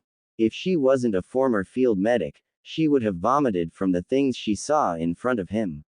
There were so many ninjas were lying on the ground lifeless. Her eyes immediately took her further down the road, where she instantly recognized the lone figure lying in the middle of the road. Danzo. Tsunade quickly approached the man, noticing that his body was shaking uncontrollably. She shook her head as she turned his body over. As much as she hated this man, she cannot bring herself to let him die. Before all else, she was a medic and a medic's first rule is to always heal people before asking them questions. While a patient is in the hospital, enemy and ally alike are treated the same way. A hospital is meant for treating the wounded, where people can make amends, not create war. She was relieved when she found a pulse still beating from within the man. Her eyes trailed down his battle-worn body, noticing the huge burn scar by his neck. Dear Lord, she muttered to herself. Who could have done such a thing? She examined his neck. Those burns were serious and it will definitively serve as reminder for the rest of his life.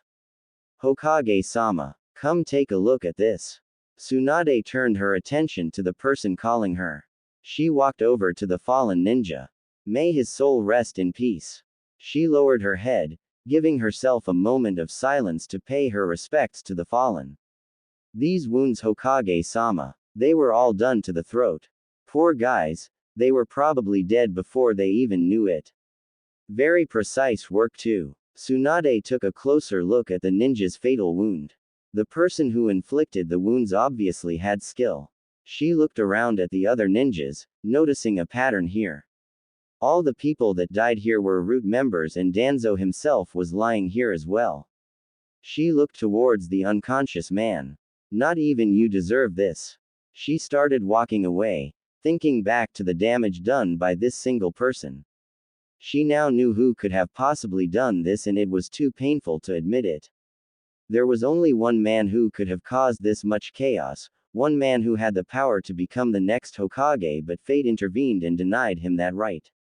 Naruto Uzumaki, what have you done? Hokage-sama, we spotted the demon up ahead and will proceed to give chase. An Anbu appeared besides her, waiting for her orders. Tsunade shook her head. Cancel that order. This wasn't a favorable situation for them. If word got out that one of Konoha's own ninja crippled the village, it would hurt their reputation as well as inviting other villages to attack them in their already weakened state. Have everyone regroup. Bring everyone that you could find to the hospital. If they are still breathing, I want them there now. Tsunade barked out, trying to salvage whatever hope was left. Naruto pasted the front gate, stopping to acknowledge the beauty and history behind it. He remembered this gate well. This was where he received his first beating as a child from some drunken villagers. He took a deep breath as he walked outside. He felt his chest being lighter somehow, as if a huge weight has been lifted. It was no longer his home, no longer his prison that tortured him on days out. It was just a memory now. The next time I'm back Konoha, it's going to be a bang. Naruto held out his palms, forming a Rasengan on each one. Rasengan. He thrust his palms straight into the wooden gate, causing it to be reduced to nothing but splinters. There were no remains of the gate from the powerful attack. It left behind only small remains of what once stood a tall proud gate. I hope they enjoy the new look. With one last look, the man who grew up without a childhood, the man who took the beatings from the villagers each and every day, disappeared into the vast forest, never to be seen again. An hour later, Naruto traveled fast on his feet, hoping to create enough distance between him and the village. They would definitely be sending hunter nins after him as soon as they become organized. He knew what their mission was and he wasn't going to be around for them to finish the job. Just when Naruto jumped from one tree to the next, he noticed something odd. He felt like he was going in circles. There was no doubt about it. He could feel something different, but he couldn't ignore this fake feeling. He landed near a bush, determined to perform a more thorough check, but when he put his hand near the bush, his hand went through the bush, indicating that he was caught in a genjutsu. Naruto frowned. Just when was I trapped in this genjutsu? I didn't even detect one. He recalled one of his earliest lessons from Ero Sennin. The easiest way of breaking out of a genjutsu is to overload and disrupt the chakra flow. The Sanin's voice echoed through his head. He closed his eyes and began the process. Within minutes, huge amounts of chakra exploded from him at uneven intervals. When Naruto opened his eyes, his surroundings was completely different than before. His senses went on high alert when he felt another presence coming from behind him. I'm glad to see that you are still in one piece. Itachi spoke up, stepping out from the trees, his cloak flapping quietly from the breeze. You're late. Naruto glared at the man. There were some issues that I had to resolve before leaving the village. You could have left him for another time. Itachi pointed out. Naruto narrowed his eyes, wondering how he could have known what happened. His eyes widened slightly when he realized that Itachi never actually left the village, he stayed behind to monitor his activities from the sides. You don't trust me. Itachi shrugged, knowing that Naruto had already figured it out. Think of it as a safety measure. Naruto sighed. Talking to this guy was like talking to Guy. Both of them were as strong as they were queer. The only time they were normal was when the situation required it to be.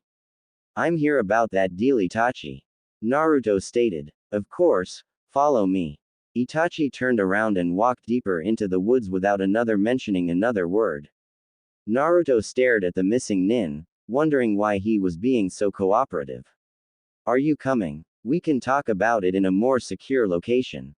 Itachi called from over his shoulders. Naruto watched Itachi's retreating figure before following him, his eyes constantly searching the area for any kind of trap. Sit. The Uchiha ordered. Naruto looked around, taking his time to inspect the camp. He checked for any sort of traps and hidden weapons. It wasn't because he didn't trust Itachi, it was from his earlier experiences that told him not to put all your trust into one person. Make yourself comfortable, Naruto-kun. Itachi spoke up, interrupting Naruto's thoughts. Enough of the small talk, Itachi. Naruto interrupted. He was here for one reason and one reason only. To find out what Itachi knew. I want that information. I held up my end of the bargain. Now it's time to tell me what you know. I see subtlety isn't one of your strong points. Itachi commented. Did you seriously believe that by serving the council, they would respect you? You live in that dream world where you actually thought respect comes from the things that you done. It's time to wake up. You will always be the Kyuubi no Kitsune to them. Uzumaki Naruto never existed. Naruto growled. Tell me something that I don't already know.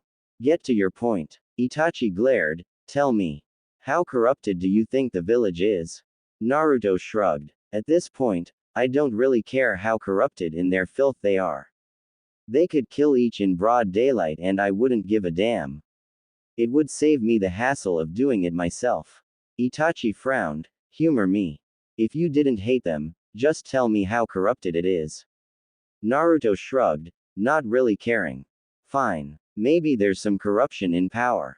He sarcastically answered. Itachi raised an eyebrow, nodding at his response.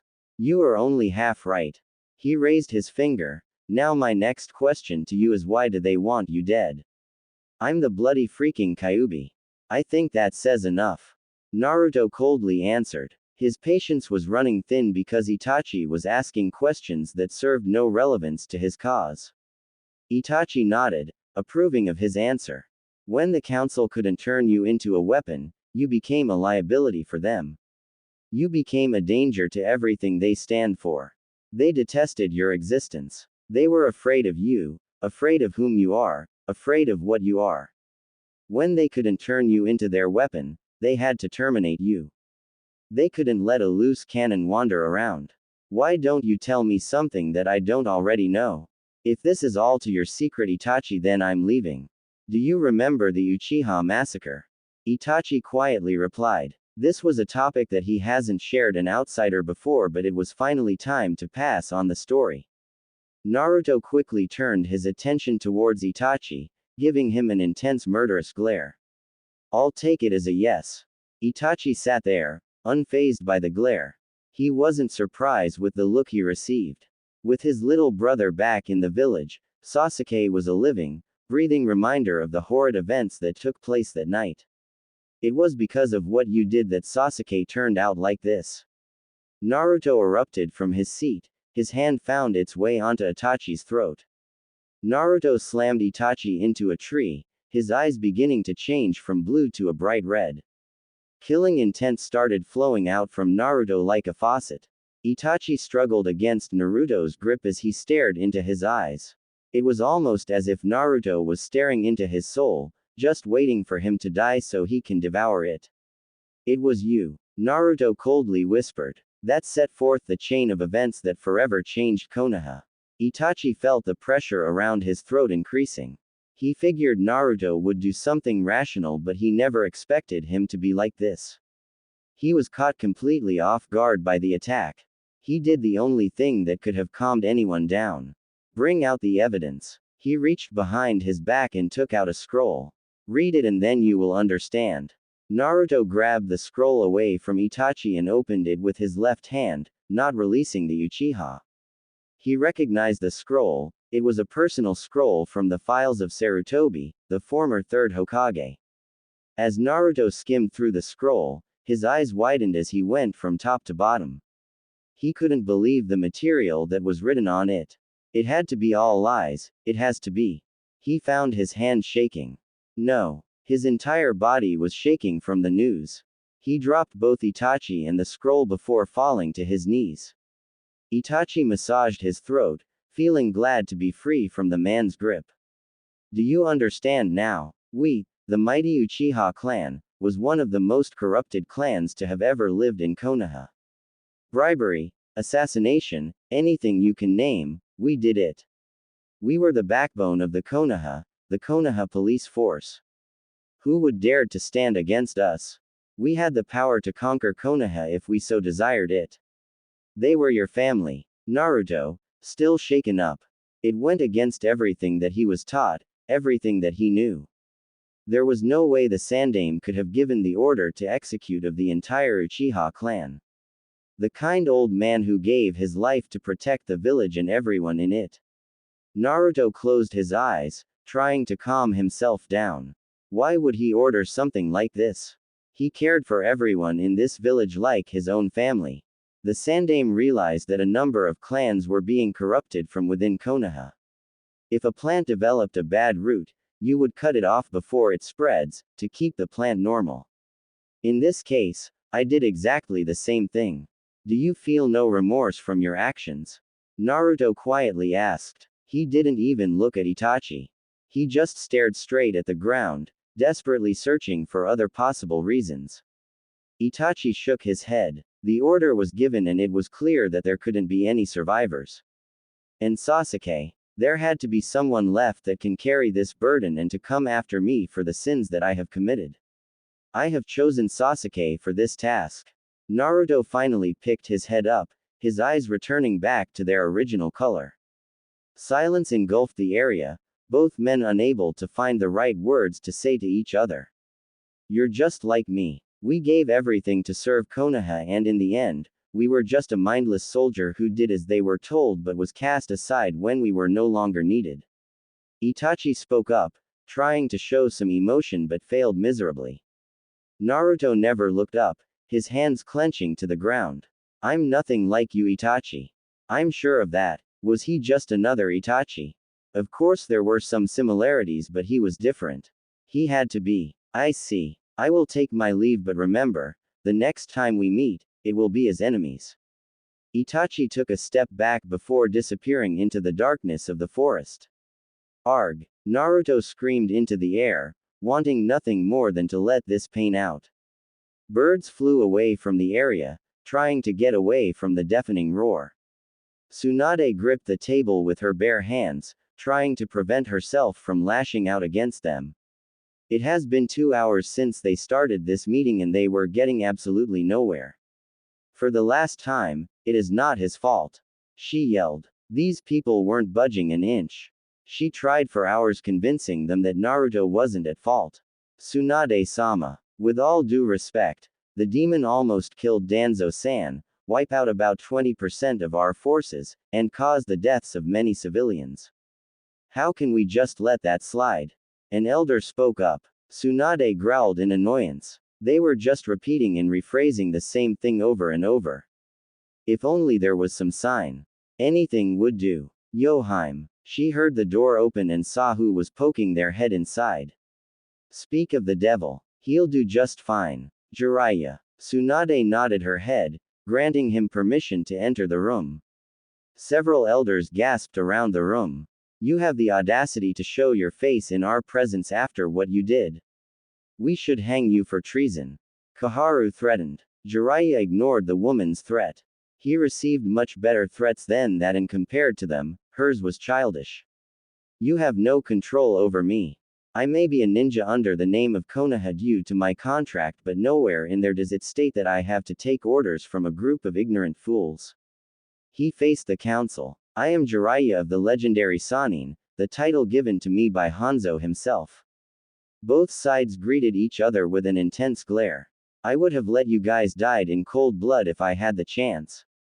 Jiraiya boasted. He wasn't afraid of them. These people have tasted the intoxicating essence of power and have become drunk with it. They are just not fit to be on the council anymore. Jiraiya. Tsunade called. He was making matters worse than it already is. If my student wanted, you guys would have been 10 feet under a long time ago. I truly train quite a few monsters. Jiraiya rubbed his chin, thinking back to his past students. They were truly a work of art. Jiraiya. Tsunade raised her voice a little.